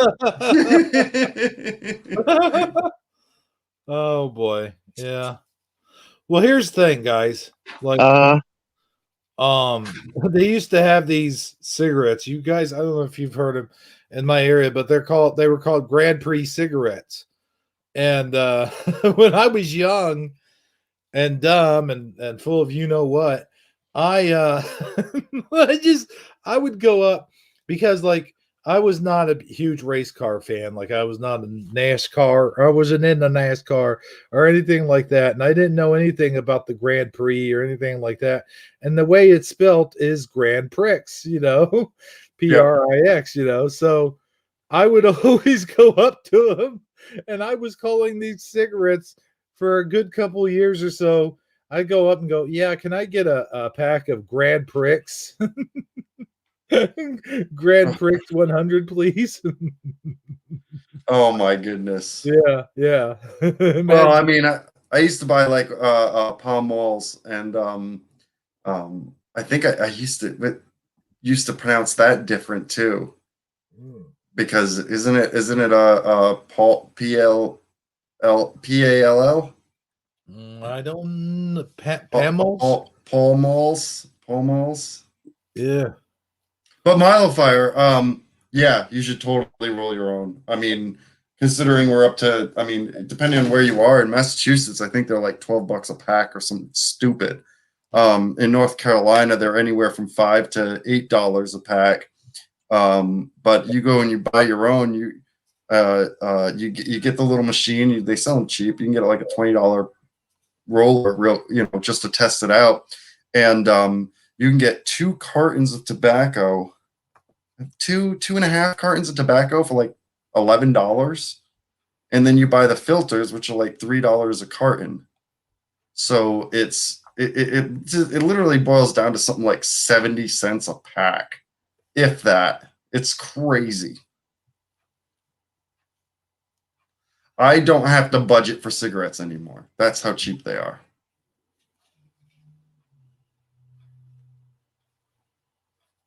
Ooh, we got it up, the Mandela effect. And I'm sorry, Sagi, I do want to point out, no, I don't think you're stupid. I don't, of course not. You know, I talk a lot of trash. And so I don't want you to think that I apologize if I said anything that might have insulted. I didn't mean it. Nah, it takes a lot more than that to insult me. Very good. Because to be completely honest, I am actually in the minority in our group. I think I think in our viewership, I'm the minority here. Yeah. Well, Yeah. I mean, honestly, it's one of those things, man. Where if you the only thing dumber than believing one way or the other is arguing with somebody about one way or the other. Now we could get into some good arguments, like for some reason Milo Fire talking about pyramid cigarettes got me thinking of pyramids, right? And thinking about what's the purpose of pyramids. Now we could have a fantastic argument with that, because that is really fishy. That the Egyptians they wrote on everything. They wrote hieroglyphics everywhere. Right. But there are no hieroglyphics inside the pyramids. Very fishy, very interesting. What is interesting also is like Scare Performance, one of his very first videos was a Mandela effect on the pyramids. Like there's an extra pyramid in there now, because he remembers the pyramids lining up perfectly with Orion's belt. And now they threw that extra pyramid in there. Well, they didn't throw it in there. I mean, it's in there. And now the way it lines up is the Great Pyramid, right? The big one, the biggest one, I think. Now no longer lines up with Orion's belt, and and that's actually a huge Mandela effect. I think it's one of the biggest. I can actually answer that though, because you're taught that they do that. They when they were built, they lined up with Orion's belt, and that is true. Mm-hmm. They don't line up with Orion's belt. That is also true. Those are both true statements, because you got to think the pyramids were 10,000 years ago, 12 to 14,000 years ago. Yeah, the way it was explained to me was that on a certain, I think it's the solstice or the equinox, I'm not sure which, but the Orion's belt, the stars literally are at the top of each pyramid. If you stand at a certain angle, one star is at one top, the tip of the pyramid touches one star, tip of the other pyramid touches another star, and the tip of the last pyramid touches the other star. I don't know if I'm remembering that correctly, but that's how, I don't know if I saw it in a movie or where I got that notion from, but that's what I always thought they did. I mean, I've always known that the tips are aligned with, they were aligned when they were created. They were aligned with Orion's belt, but you got to think Orion's belt, one of those stars is a galaxy. It's not even a star, it's a galaxy, so we are moving in space. The stars do move. It's just so slow that we don't notice it from day to day. But you throw 12,000 years in there, and they do move. Except for one, the North Star, which somehow magically always stays in the exact same spot. But that's a whole different debate for a whole nother day. No, it doesn't. It's changed as well. No, it barely moves. It fluctuates like 0.3 degrees a little bit, and then 0.3 degrees back. But and they associate that with the warble of the Earth, they say. But I don't know. I digress. Yeah, but they've already predicted that in that the North Star has changed. What we used to consider thousands of years ago as the North Star is no longer the North Star, and we will have a change of North Stars in the future as well when the stars move, because they will move. But we'll always call something the North Star, because that's how we navigate. Again, I know when I grew up, when I was born, there was that star. It's still there in the exact same spot that it was from the first time I ever saw it. That's all I can tell you. Is that the closest star to us, the North Star? That's the what's the name of the dang star? Man, I know the name of it, but I can't think of it right now. I'll look it up for you real quick. Yeah, real quick, yeah. Polaris. It is, Polaris. It's the brightest star in the constellation Ursa Minor, the Little Bear, also known as the Little Dipper. Santa Claus. Did you know that? What's up? Did you hear me? Could you hear me? I heard you, but I didn't hear you because I said something. It says Polaris is the star in the constellation Ursa Minor, that is the Little Bear, also known as the Little Dipper. No, I'll be damned. Little Bear. Yeah, or Little Dipper. I didn't realize Polaris was in the Little Dipper. I never knew that. Polaris. It sounds like something like Egon would make up. We got to change the Polaris on these proton packs, and so I don't know. I digress. Maybe that's polarization. I don't know. Yeah. I'm totally lost. But anyway, Keith's dad. I'm here. Changing subjects. I was talking about funny business. Are you guys ready for some funny business right now? Oh, is this? Yeah, sure. A Ready as little I ever be. something to make us laugh. Here are episodes 4 and 5 of the Mandela Affected Family, my friends. Let me get my axe. Get it ready. Get it ready because you're going to need it for this one. Trust me. Okay, so the name of the episode is Armor Up.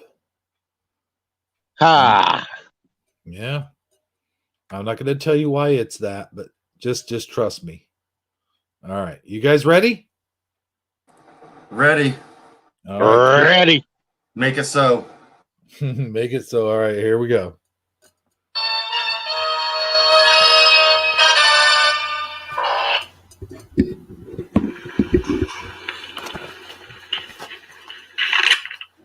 Oh man, Hebrew.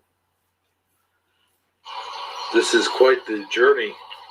Yeah, tell me about it. But at least it's a beautiful day. Oh man, Hebrew, if I don't get some coffee in me soon, I'm going to die. Oh, you'll be okay. No, literally, Hebrew, you don't understand. Like, I don't even know what's literally keeping me up right now. Like, I feel as though my powers are decreasing by the minute. Really wish we hadn't have crashed that Stargate. Well, there's really nobody to blame there. Hey, you guys all remember what happened in the last episode, right? Yeah, mostly. You went through the Stargate and I fell asleep, right? Yeah. Keith's dad changed from his little Minecraft character to this guy. Yes. Okay. Here we go. I do remember that. Huh? I do remember that. All right. Not to mention, I really hate this form. What the heck is that? Oh, what do you mean, what the heck is that? What do you mean, what do I mean, what the heck is that? What do you mean, what do I mean, what do you mean, what the heck is that? Look, I think it's the Mandela family castle. Oh, yeah, wait a minute. Something strange about that castle. It looks like the Mandela family castle, but there's just something a little off about it as well. I don't know what you mean. Like 30 years off. I think. Right? Sorry, I watched your video. Oh, okay. Yeah. Trying to go in there. Yep, let's try to go in there. All right, stand back, Keith's dad. I'm going to attempt to enter this. It's the first time I did this, by the way. Put my sword in there, and here we go. It actually works really well. Oh man, that like totally worked. Yeah, it totally worked. I was He was thinking- just laying on the side. I was thinking of the old Mandela family videos when you first brought out the castle and you were trying to get people to come in it. Yeah. And you were telling them, come inside. And then he was like, I'm not going inside. And then you kept messing with the door and it wouldn't open, remember? No, the thing is I went through a portal that actually changed me into Castle Grayskull. That's right. And then I was like telling people, come inside me, guys. Yeah. They're like, I'm not coming in, bro. Oh, yeah. But you also had a hard time with the door. It kept. Oh no, opening. I was using the door to talk, like I was making it look like I was. That's right. That's right. But Yeah. it was so funny because it was doing exactly the way you wanted it to for some reason. Yeah. And True. but now you got a new fancy door. Yeah. Well, new fancy castle. Well, yeah, with a fancy door. Yeah. And okay, cool. Here I go. Wait a minute. Whoa! Never get by with this, Skeletor. That's what you think, Armor Up. I am getting by with it. Thanks to the Crunkle, you're going to be here forever. Yeah, so just sit there and take it like a man. I'll show you a man here in a minute. Oh my God, that looks like Armor Up. You'll sit there and rot is what you'll do. You'll see. You'll just see. Look out, Hebrew.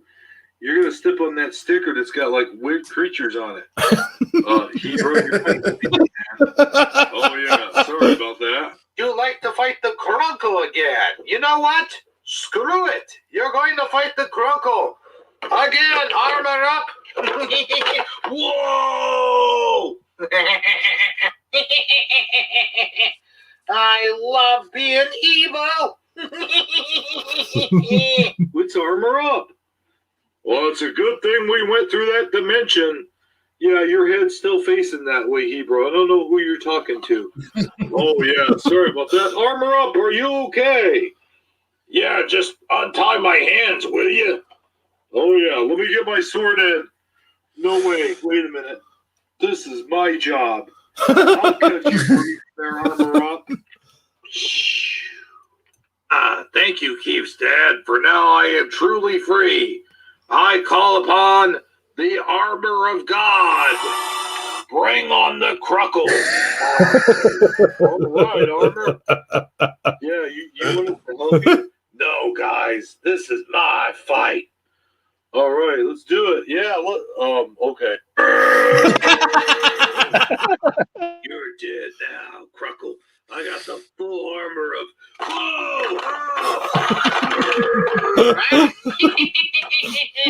You thought you were going to win, Armor? No way. You're under the whole spell of Skeletor.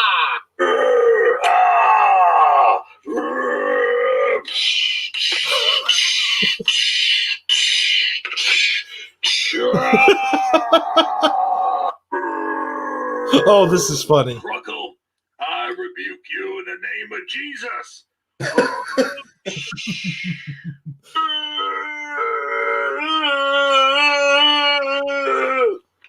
Dude, there was like no blood. Like, oh, God. Skeletor does now oppose me. Heck no. I'm getting the hell out of here. Come, Trap Jaw. Let's escape. Yeah. Behind you, Master Skeletor. Right. Ha-ha. Victorious against the Crunkle. All right, you guys. Where the heck is Sagi? I thought he would be here. He fell asleep, so we had to leave him behind. Oh. And the dimensional portal gate we came through, it collapsed. You mean Hebrew destroyed it? Yeah, pretty much. Say, where does this elevator go? Been here the whole time, and you don't know. Well, I was never on this level. Besides, they blindfolded me. Well, let's find out. Yep. Whoa, cool. Wait, no, not cool. Okay, now, very cool. Wait, no, still not cool. Well, Armor, there's something going on. Okay, there we go. Wow, look at all these planets. I don't believe it. Huh? Whoa! Oh, clone Michael Keaton? Wait, what do you mean, clone Michael Keaton? He looks like regular Michael Keaton. Oh, yeah. We all changed when we went through the portal. Man, this place is nuts, dude. Oh, hi, guys. I was looking at the space time continuum stuff, and I noticed all these wacky planets over here on the monitor. We seem to be in some kind of parallel universe where the planets kind of match ours, but it has like a fourth moon or something like that. Hey, what the heck is that? What the heck is what? Look over there.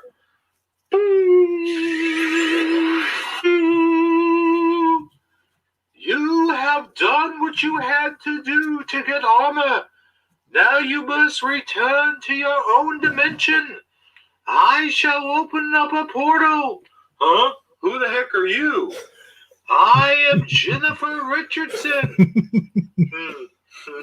All these people have like different identities. That's funny. All right, well, I'll be glad to get back to my own dimension. Yeah, me too. I need coffee really bad. That sounds like a 4-alarm emergency. Here, take this. Man, thank God. Coffee at last. Oh. Oh, that makes me more powerful. Wow, guys. Hello, everybody. I'm Keith's dad. And hanging out and watching Star Trek, and oh, now it's starting to wear off. How do you like how fast it wore off? I mean, there's a little bit of truth to that. To our own dimension. Yes. And even Sagi will be there. Wait a minute, guys. Oh, I had to use the ladder. Jeez, bro, you're really in bad shape. Oh, yeah, tell me about it. That was the ladder. Yeah, well, there's a ladder there somewhere. Yes, let's do this thing. Very well, then. Here you go. Walla wing, walla walla bing. I now send you back from which you came.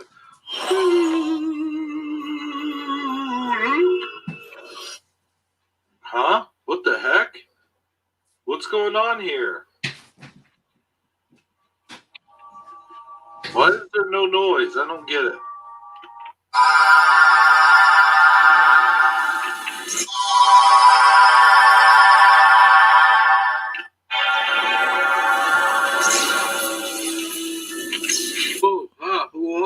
What? One more what? Oh my God. Oh, cool. I think I'm my former self again. Oh, thank God. I could drink the kind of coffee that I was drinking before I was drinking the coffee that I drank before I drank this coffee. My former clone self. All right. I'm getting tired of wearing that suit and tie. Yeah, and I'm just, never mind. Oh, man, I hate being this guy. Hey, come on, hero. Don't be so down on yourself. Hey, guys, what the heck is that noise? We say this stuff a lot. What the heck is what noise? You hear that? Yeah, it sounds like he's whistling out of his nose. Hey, I think that's Sagi. All right, let's go find him. He's out still? Well, should we wake him up? Yeah, I think so. Let me wake him up. Hey, Sagi, wake up, man. Yeah, wake up, Sagi. Wake up, wake up, wake up, wake up, wake up, wake up, wake up, wake up, wake up, wake up, wake up, wake up, wake up. Pour coffee on him. Do what now? Pour coffee on him. Yeah, there you go. Stuff's working. Where's that Dan guy? Like, we need him to, like, violently wake him up, because I think this is never going to work. I can violently wake him up. No. We need Dan. He usually just appears out of nowhere sometimes. Hey, people. Oh, what's up? Can you wake up Sagi? Oh, yeah, sure thing. It's nothing. Sergi, wake up! Wake up! Wake up! Wake up! Wake up! Wake up! Who? What? When? Where? Why? Oh my God! Why you always have to wake me up violently like that for, Dan? Because it's the only way. Yeah, Sagi, like you were dead to the world, dude. Yeah, you were dead asleep. Yeah, I think I'm gonna go, guys. See ya. Man, he's always in a hurry. Oh, my job's done here. Minute. Oh, what the heck's going on with me? No, you're phasing out. No armor, don't phase out, man. Oh, yeah, we need you here.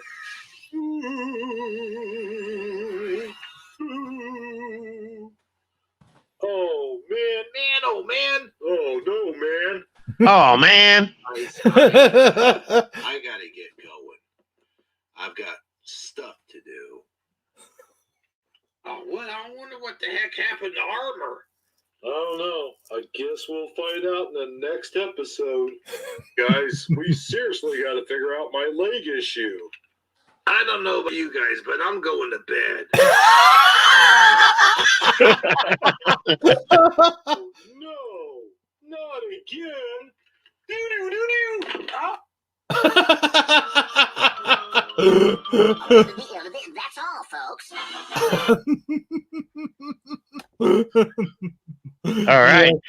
We got some great comments in the comment section, by the way. All right, let's hear them. All right, let's see here.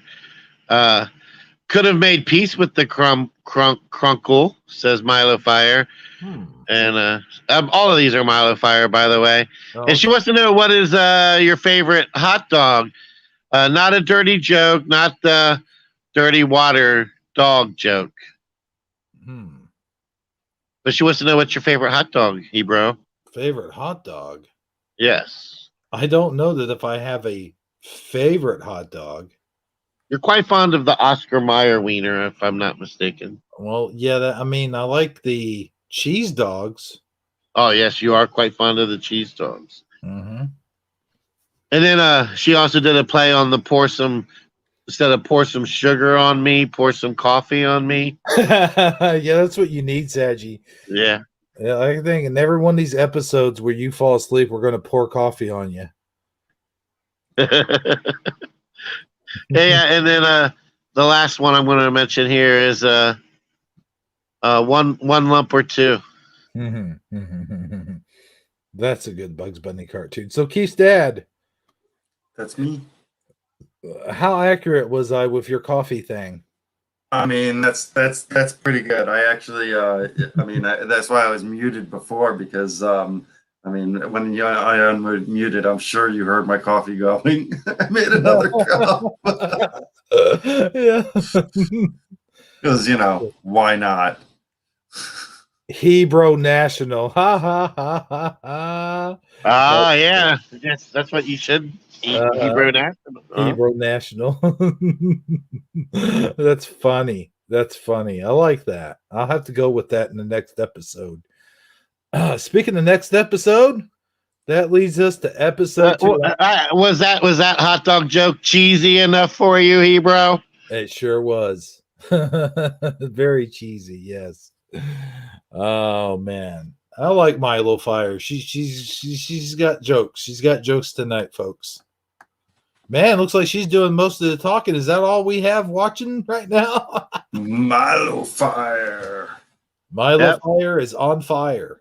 Milo Fire has a ton of brownie points for me for hanging in there on our Star Trek review. Oh yeah, that's right. Yeah, big time. I'm surprised Rain on the Plains wasn't there. I hope she's all right. Me too, because she was another one I would have loved to talk to. Mm-hmm. Oh yeah, they had a really good time when we did our Star Trek Next Generation review. They were being very active in chat, I must say. Yeah. And I hope, Milo Fire, you're going to rewatch season 4 so you can dissect these with us. Brownie points? That's not nasty. Unless you want it to be. No, I'm joking. It's not.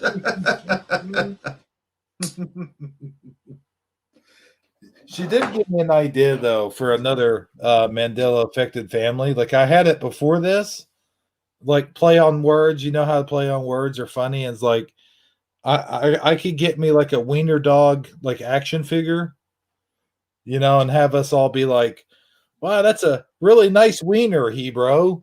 You know, can I pet your wiener? You know, and just come up with all kinds of like. Oh my goodness. Just come up with all kinds of what do they call those innuendos? And endo, what's it called? Innuendos? Yeah. I think that would be hilarious, dude. Just hilarious. No, Mildfire. Season 4 of Star Trek: The Next Generation. That's the next one we're gonna do a top 5 on. Is season 4 of Star Trek: The Next Generation. If you have Amazon Prime, it's free. And people in New Jersey, that's where they put their curtains. On Amazon Prime. No, innuendos. Oh, innuendos. Oh. Oh my goodness. Oh yeah, she thought the Lotar was cool when I had him as a polar bear. Oh yeah, he was cool. Your Armor Up figure. What character is that, by the way? Man, I don't even know. I've had that for years. I think it came from. I want to say the Lightning. What was that movie? The Lightning King or something? Because that I mean, if that's not Armor Up, I mean that's probably the only figure that looks exactly like what it's supposed to. Yeah, like his The only thing missing is the wings. Mm-hmm. You know, just call it the pre-Renaissance. There you go. Armored Up. He gets his wings later. But with that being said, I think we're about ready for another awesome Mandela affected family video. And Keystad, I think you're going to get a better kick out of this than you did the last one. And I'm going to try not to fall asleep this time. Well, I mean, it's midnight. This is when you usually come in. Yeah.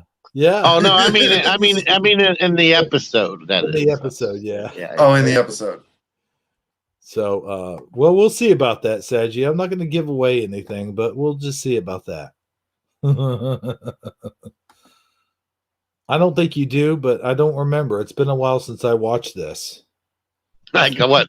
Like an hour and a half? No, like, well, more like 5 hours or something. Oh, okay. All right. Am I sharing my screen? Yes, you are. Oh, wait. Okay. Inappropriately? No. Okay, good. All right, here we go, guys. Brace yourselves. Here's some.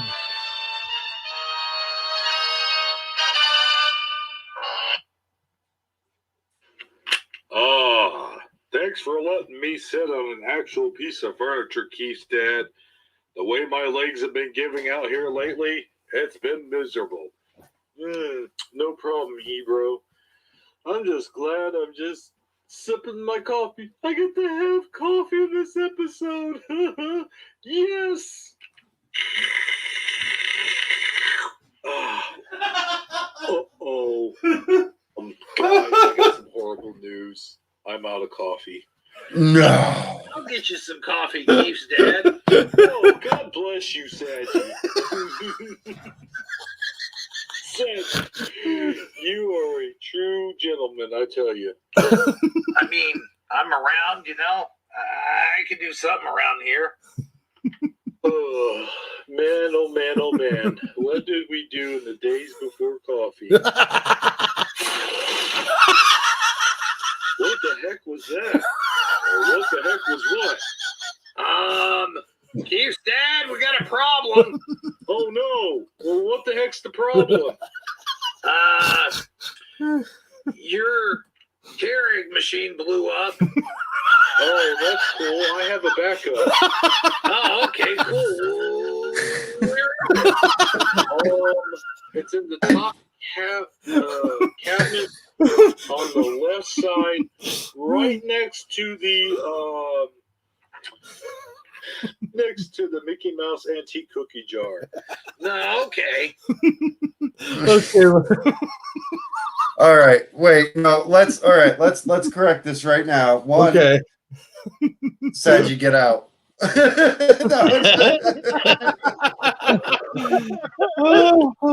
would be, yes, I have a backup, but it wouldn't be a, all right, yeah, that's no problem. No, it would be a, you get out. What are you touch you don't Oh, it gets worse. It gets worse. Keith's dead. You know. Does it? Of course. Yeah, this is just the beginning of a series of unfortunate events, I imagine. Mm-hmm. Remember what happened to your house the last time we came over? Just this much, guys. You guys are gonna. Oh my gosh. Let me rewind it back just one step, Man. where he says where the Keurig is. Next to the Mickey Mouse antique cookie jar. No, okay. Oh, man. I sure wait for my coffee, wait for my coffee, wait. There goes my cookie jar. Yep, knew that was coming. Nothing. Nothing.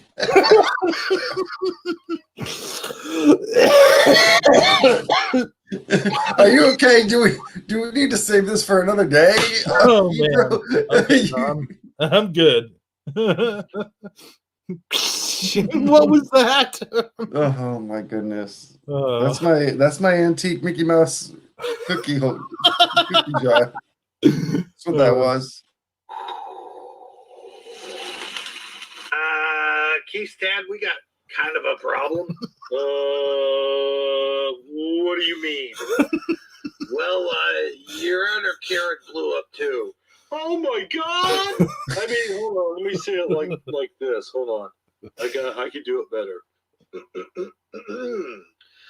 Oh my god! Is that okay? Oh my god, Keith's dad, that was loud. And like totally in my ear. Hey guys, I got the answer. Hey, what the heck was that?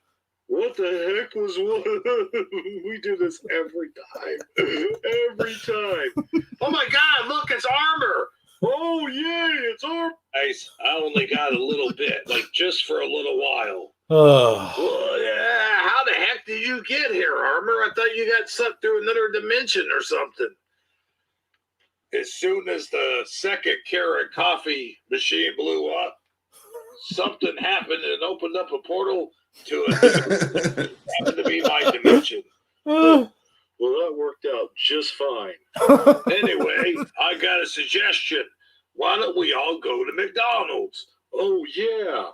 They got coffee at McDonald's. And an ice cream machine. Yeah, let's go get coffee and ice cream. All right. Woo! Yeah, I forgot. I'm going to have to drive. Having to get to McDonald's, yeah. Sagi, I'm going to have to ask you not to sing. It's horrible. Oh, yeah, sorry, Keith, Dad. Oh yeah, like you forgot. yeah. Oh shit. Oh, thanks, Hebro. Just not for the public. Oh. Do, do, do, do.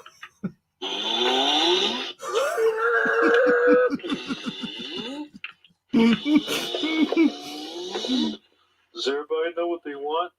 I don't know. I have to look at the menu for just a little bit.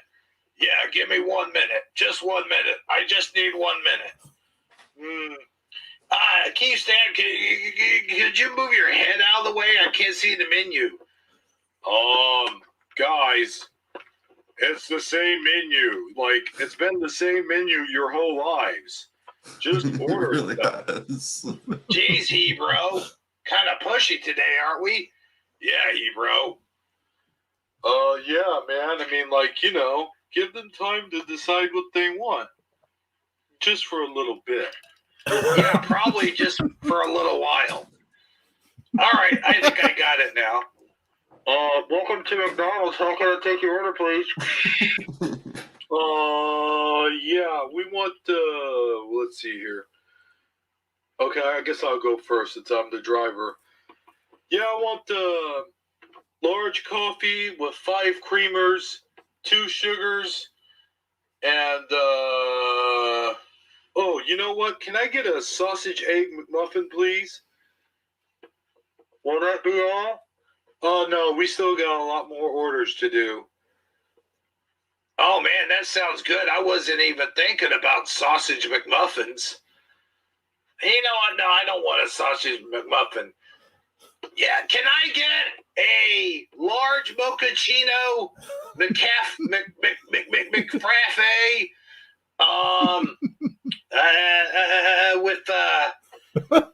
with some whipped cream on top of it? And then can I also get like an ice cream cone? I'm sorry, but our ice cream machine is broke down. Oh, man. All right. I want a bacon, egg, and cheese McMuffin then. No, wait. Are you guys serving lunch right now? Yes, sir. We sure are. All right. I want a double cheeseburger and an order of fries. And that's it. Wait. No, I don't want any fries. I don't want any fries. Okay, will that be all? No. I also want a large coffee with 3 sugars and 3 creamers. Okay, will that be all? No. I want a large coffee black like a man.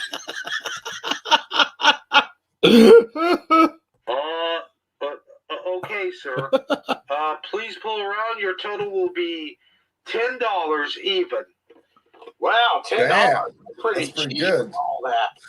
Yeah. Yeah, they must be having a special. Oh boy, here's this guy. All right, sir, that'll be $10 even. All right, here's a 20. All right, I'll be right back with your change. I wonder what they're doing in there. Party people, Dad's here at McDonald's, baby. Yeah. Sir, you are super tall. What would you like today? He stands in the ceiling. Yeah. Sagi, you still there? Yes. Oh, okay. Big Mac, no Big Mac sauce, no onion, extra pickle, and extra cheese, a large fry, and a Diet Coke. All right, that'll be, let's see here. Beep, beep, beep, beep, beep, beep, beep, beep, beep. That'll be, let's see here. $8.75. $8.75. All right, here you go. Here's $10. And we'll be right back with your order. Out of 20, here's $10. That's your change. And we'll be right back with your order. Oh man, I can't wait to get my coffee. Yeah, me too. Oh, man. Can't believe their ice cream machine is broken down, though. Really? You can't believe their ice cream?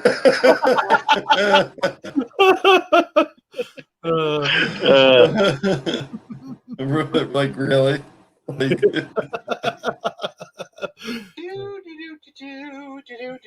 Huh? What the heck is that? What the heck is what? Yeah, what the heck is what? As I heard you were in the drive-thru, I thought I'd say hello. Oh, hello there, Milo Fire. Yeah, how you doing, Milo Fire? Oh, I'm doing okay. Hey, you know Dan's inside, don't you? Oh, really? Oh, cool. Well, yeah, so, beautiful day out. Oh, yes. I'm just come here to get one thing and one thing only, and then I'm getting the heck out of here. Like your van. Well, thank you. Oh, yeah, it's a sweet van, but it breaks down a lot. Okay, well, see ya. That was a short appearance by Milo Fire. Yeah, you could say that again. Gotta open my door because, I can't roll down my window for some reason. Look up. Sir, here is your sausage egg McMuffin. I don't know why it's not in a bag, but here you go. Oh, wow, that's crazy, man. Isn't there a disease going on? You can say Oh, God. stupid. All right. Wait. One large coffee, black I gotta rewind that. Just 1 second. You could say our manager is kind of stupid. All right. One large coffee, black like a man. Man, you must have some long ass arms, dude. You said black like a man. I know, it sounds funny. Large coffee, you know what? Pull up, man. I can't keep using this stick to hand it to you. Oh, sorry about that, dude. Okay, let me back up just a little bit. Ouch! Dang, man! Can't you roll down this window? That's the problem. Hold on. All right, cool. So here's your other large coffee. I think it's got a bunch of cream and sugar in it. I'm not sure. Here you go. The other sausage, egg, and cheese McMuffin. It's not in the bag again. I'm sorry. I don't know what's up. One more coffee, I do believe. Sorry about our ice cream machine being broke down. So just because our ice cream machine's broke down, here's a free order of fries. Because our ice cream machine is broke down, here's a free order of fries. I think I actually did order fries. Oh, well, I don't remember what you ordered. Do you guys remember? Not really, dude. This is a weird episode. Yeah, I know, but here you go. Here's your stupid fries. See ya. All right, you guys have a great day. Thanks for, who cares?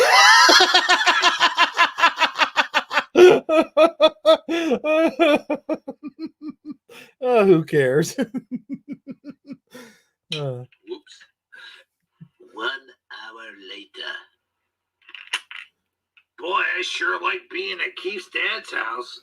Yeah, tell me about it. Where did Armor go? I don't know. He disappeared as soon as he went to the bathroom. Got no coffee, got no coffee, got no coffee, got no coffee, got no coffee, got no coffee, got no coffee, got no coffee, got no coffee, got no coffee. Geez, Keith's dad, you sure are craving the coffee. Oh yeah, gotta have coffee, gotta have coffee, gotta have coffee, gotta have coffee. I didn't really think about it, guys, but at some point, the McDonald's coffee is going to be empty, and then I'm going to be just a sad shell of a man. Oh my gosh, I didn't even think about it. We should have went to Walmart and bought some more coffee. I mean, bought a Keurig machine or something. Oh my gosh, I don't believe it. I don't believe it. I don't believe it. Oh my gosh, I don't believe it. Hey, Keith's dad, I got a coffee pot at my house. You do? I mean, wait a minute. I just thought of something cool. Back in the caveman days, they made coffee on the stove. Oh, but that will take forever. I don't care. Desperate times call for desperate measures. Gentlemen, fire up the stove. We're making coffee. Oh, yeah. Man, I don't know how you guys can drink so much coffee. It's in the blood, Hebrew. It's in the blood. All right, Sagi. I'll be right back. Cool. I wonder what that was. I don't know. Oh, damn it! Do. Hey, I can still see the couch, Oh, sorry. How about this? Throw it into my chest. Okay. Do. Ah, well, that's a little better. My stove! That's all, folks.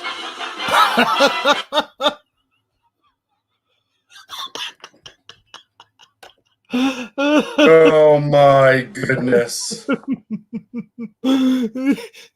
like, like, Why do you I feel like I go from my own level of insanity to your level of insanity when I watch these? I don't know, man. It's like, do you guys remember what you ordered? I don't remember what you ordered. And Keith's dad's like, yeah, this is a crazy episode, isn't it?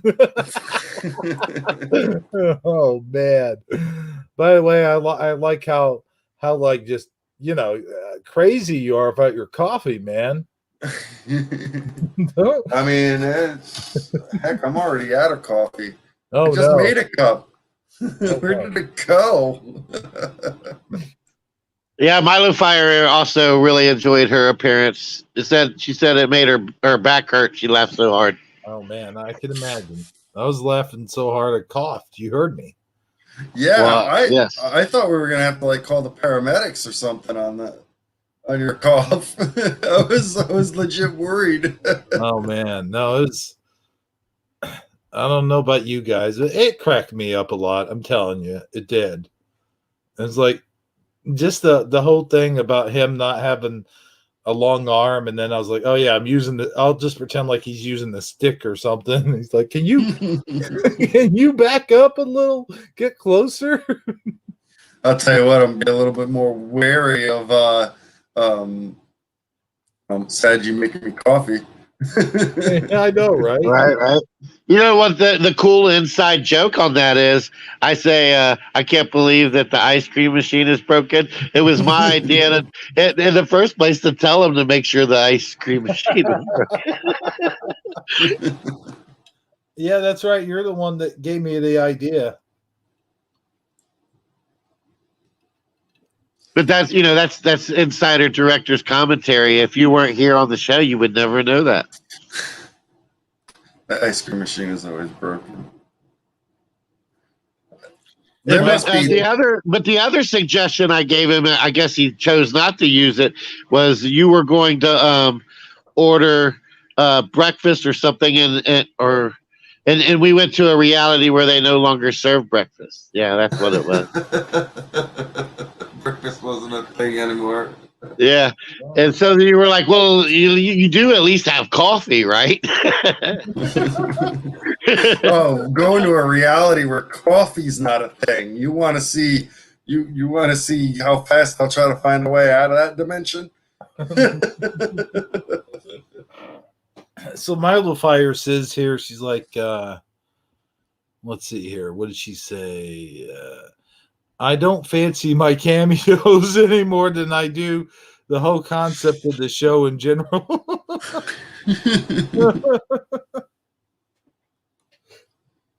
I mean, I had to get used to the fact that I'm a short little QB figure, but I've come to terms with it.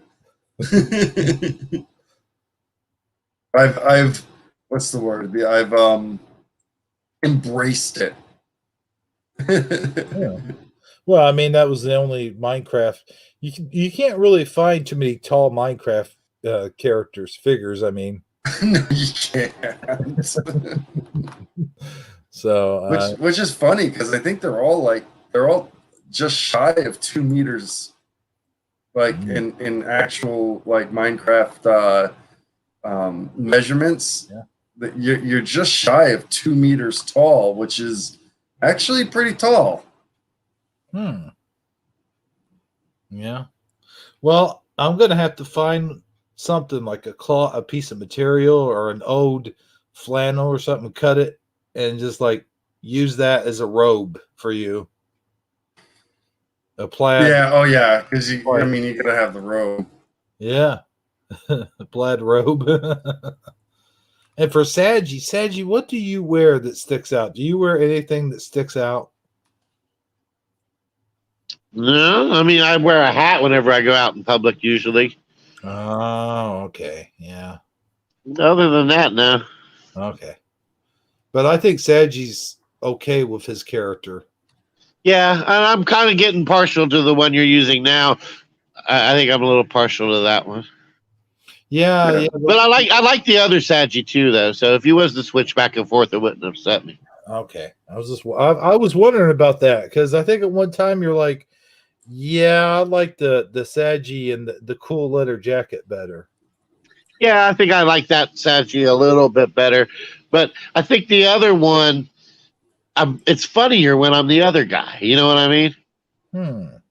Like I like the lines just seem more funnier when I'm the other guy because he seems like because this guy seems more cool and the other guy seems more comical, right? Yeah, true. Yeah. Well, I guess we should close it out, guys. What do you think?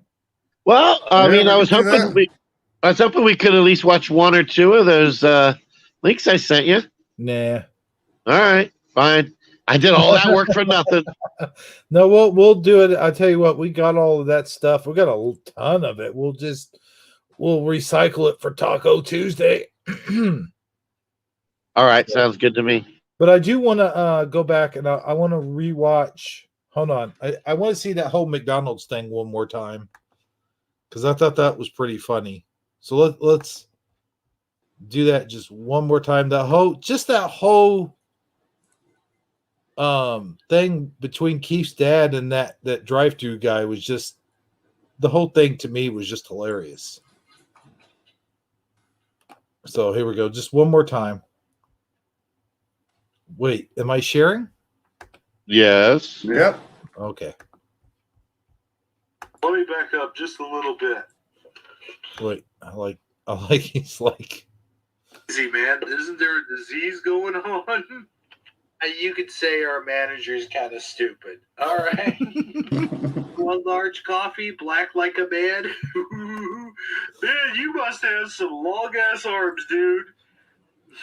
You said black like a man. I know, it sounds funny. Large coffee, you know what? Pull up, man. I can't keep using this stick to hand it to you. Oh, sorry about that, dude. I thought I was full of. Let me back up just a little bit. Ouch! Dang, man! Can't you roll down this window? That's the problem. Hold on. All right, cool. So here's your other large coffee. I think it's got a bunch of cream and sugar in it. I'm not sure. Here you go. The other sausage, egg, and cheese McMuffin. It's not in the bag again. I'm sorry. I don't know what's up. One more coffee, I do believe. not in a bag. It's not even wrapped in the paper. Like he's handing it to him with his bare hands, like out in the open. Sorry about our ice cream machine being broke down. So just because our ice cream machine's broke down, here's a free order of fries. Because our ice cream machine is broke down, here's a free order of fries. I think I actually did order fries. Oh, well, I don't remember what you ordered. Do you guys remember? Not really, dude. This is a weird episode. Yeah, I know. But here you go. Here's your stupid fries. Dude, see ya. All right, you guys have a great day. Thanks for, who cares? Gosh. Oops. Okay, yeah.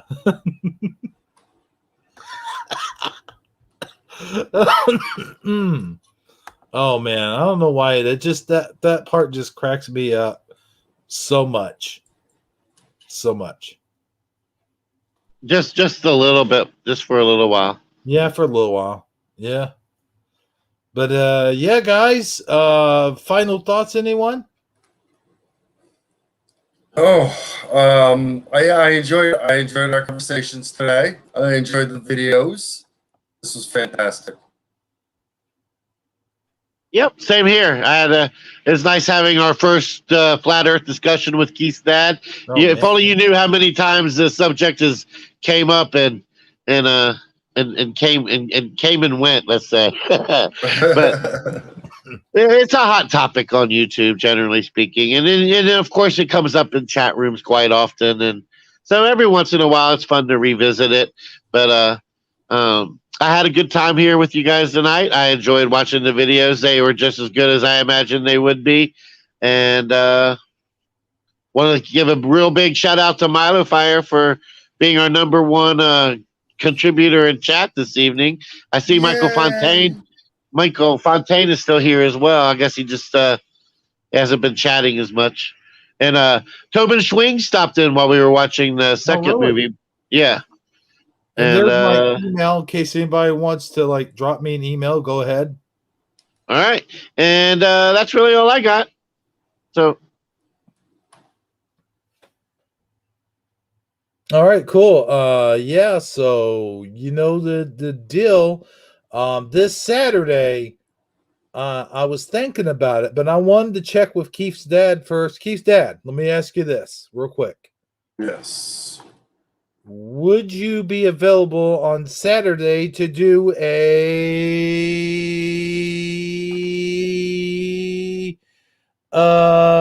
Yes. Star Trek Next Generation stop motion marathon? Sounds like a lot of fun. All right, cool. Let's do it. We'll try to start in an earlier time. I'm thinking 8 your time. Yeah, we can do that.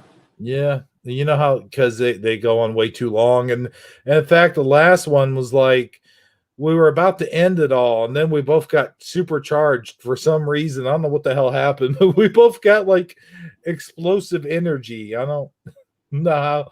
And then I was like, the hell with it. We'll do one more. And then it was like 2 a.m. So, all right. With that being said, there's my email in case anybody wants to email me. Milo Fire. For everyone here at Thursdela Thursday, this has been Hebro77 along with Keith's dad and good old Sagittarically speaking. We will see you guys on Saturday for Star Trek The Next Generation Stop Motion Marathon. Good night, everybody. Do. Wait, I mean, do. Well, that does it for tonight's show. It's been real, and it's been fun. And yes, it's even been real fun. But as all good things do, they must end. But remember, there will always be another show. Oh, at least I hope there'll be another show. As long as my internet keeps going and I'm still alive, I guess there'll be another show. But anyway, until next time, remember that snakes don't always bite. But when they do bite, oh, brother, it really hurts. So long, everybody. Ha ha. Yeah. Hey, do you like this music? It's completely free. Oh, yeah. Dig that jam. Ha ha. See ya.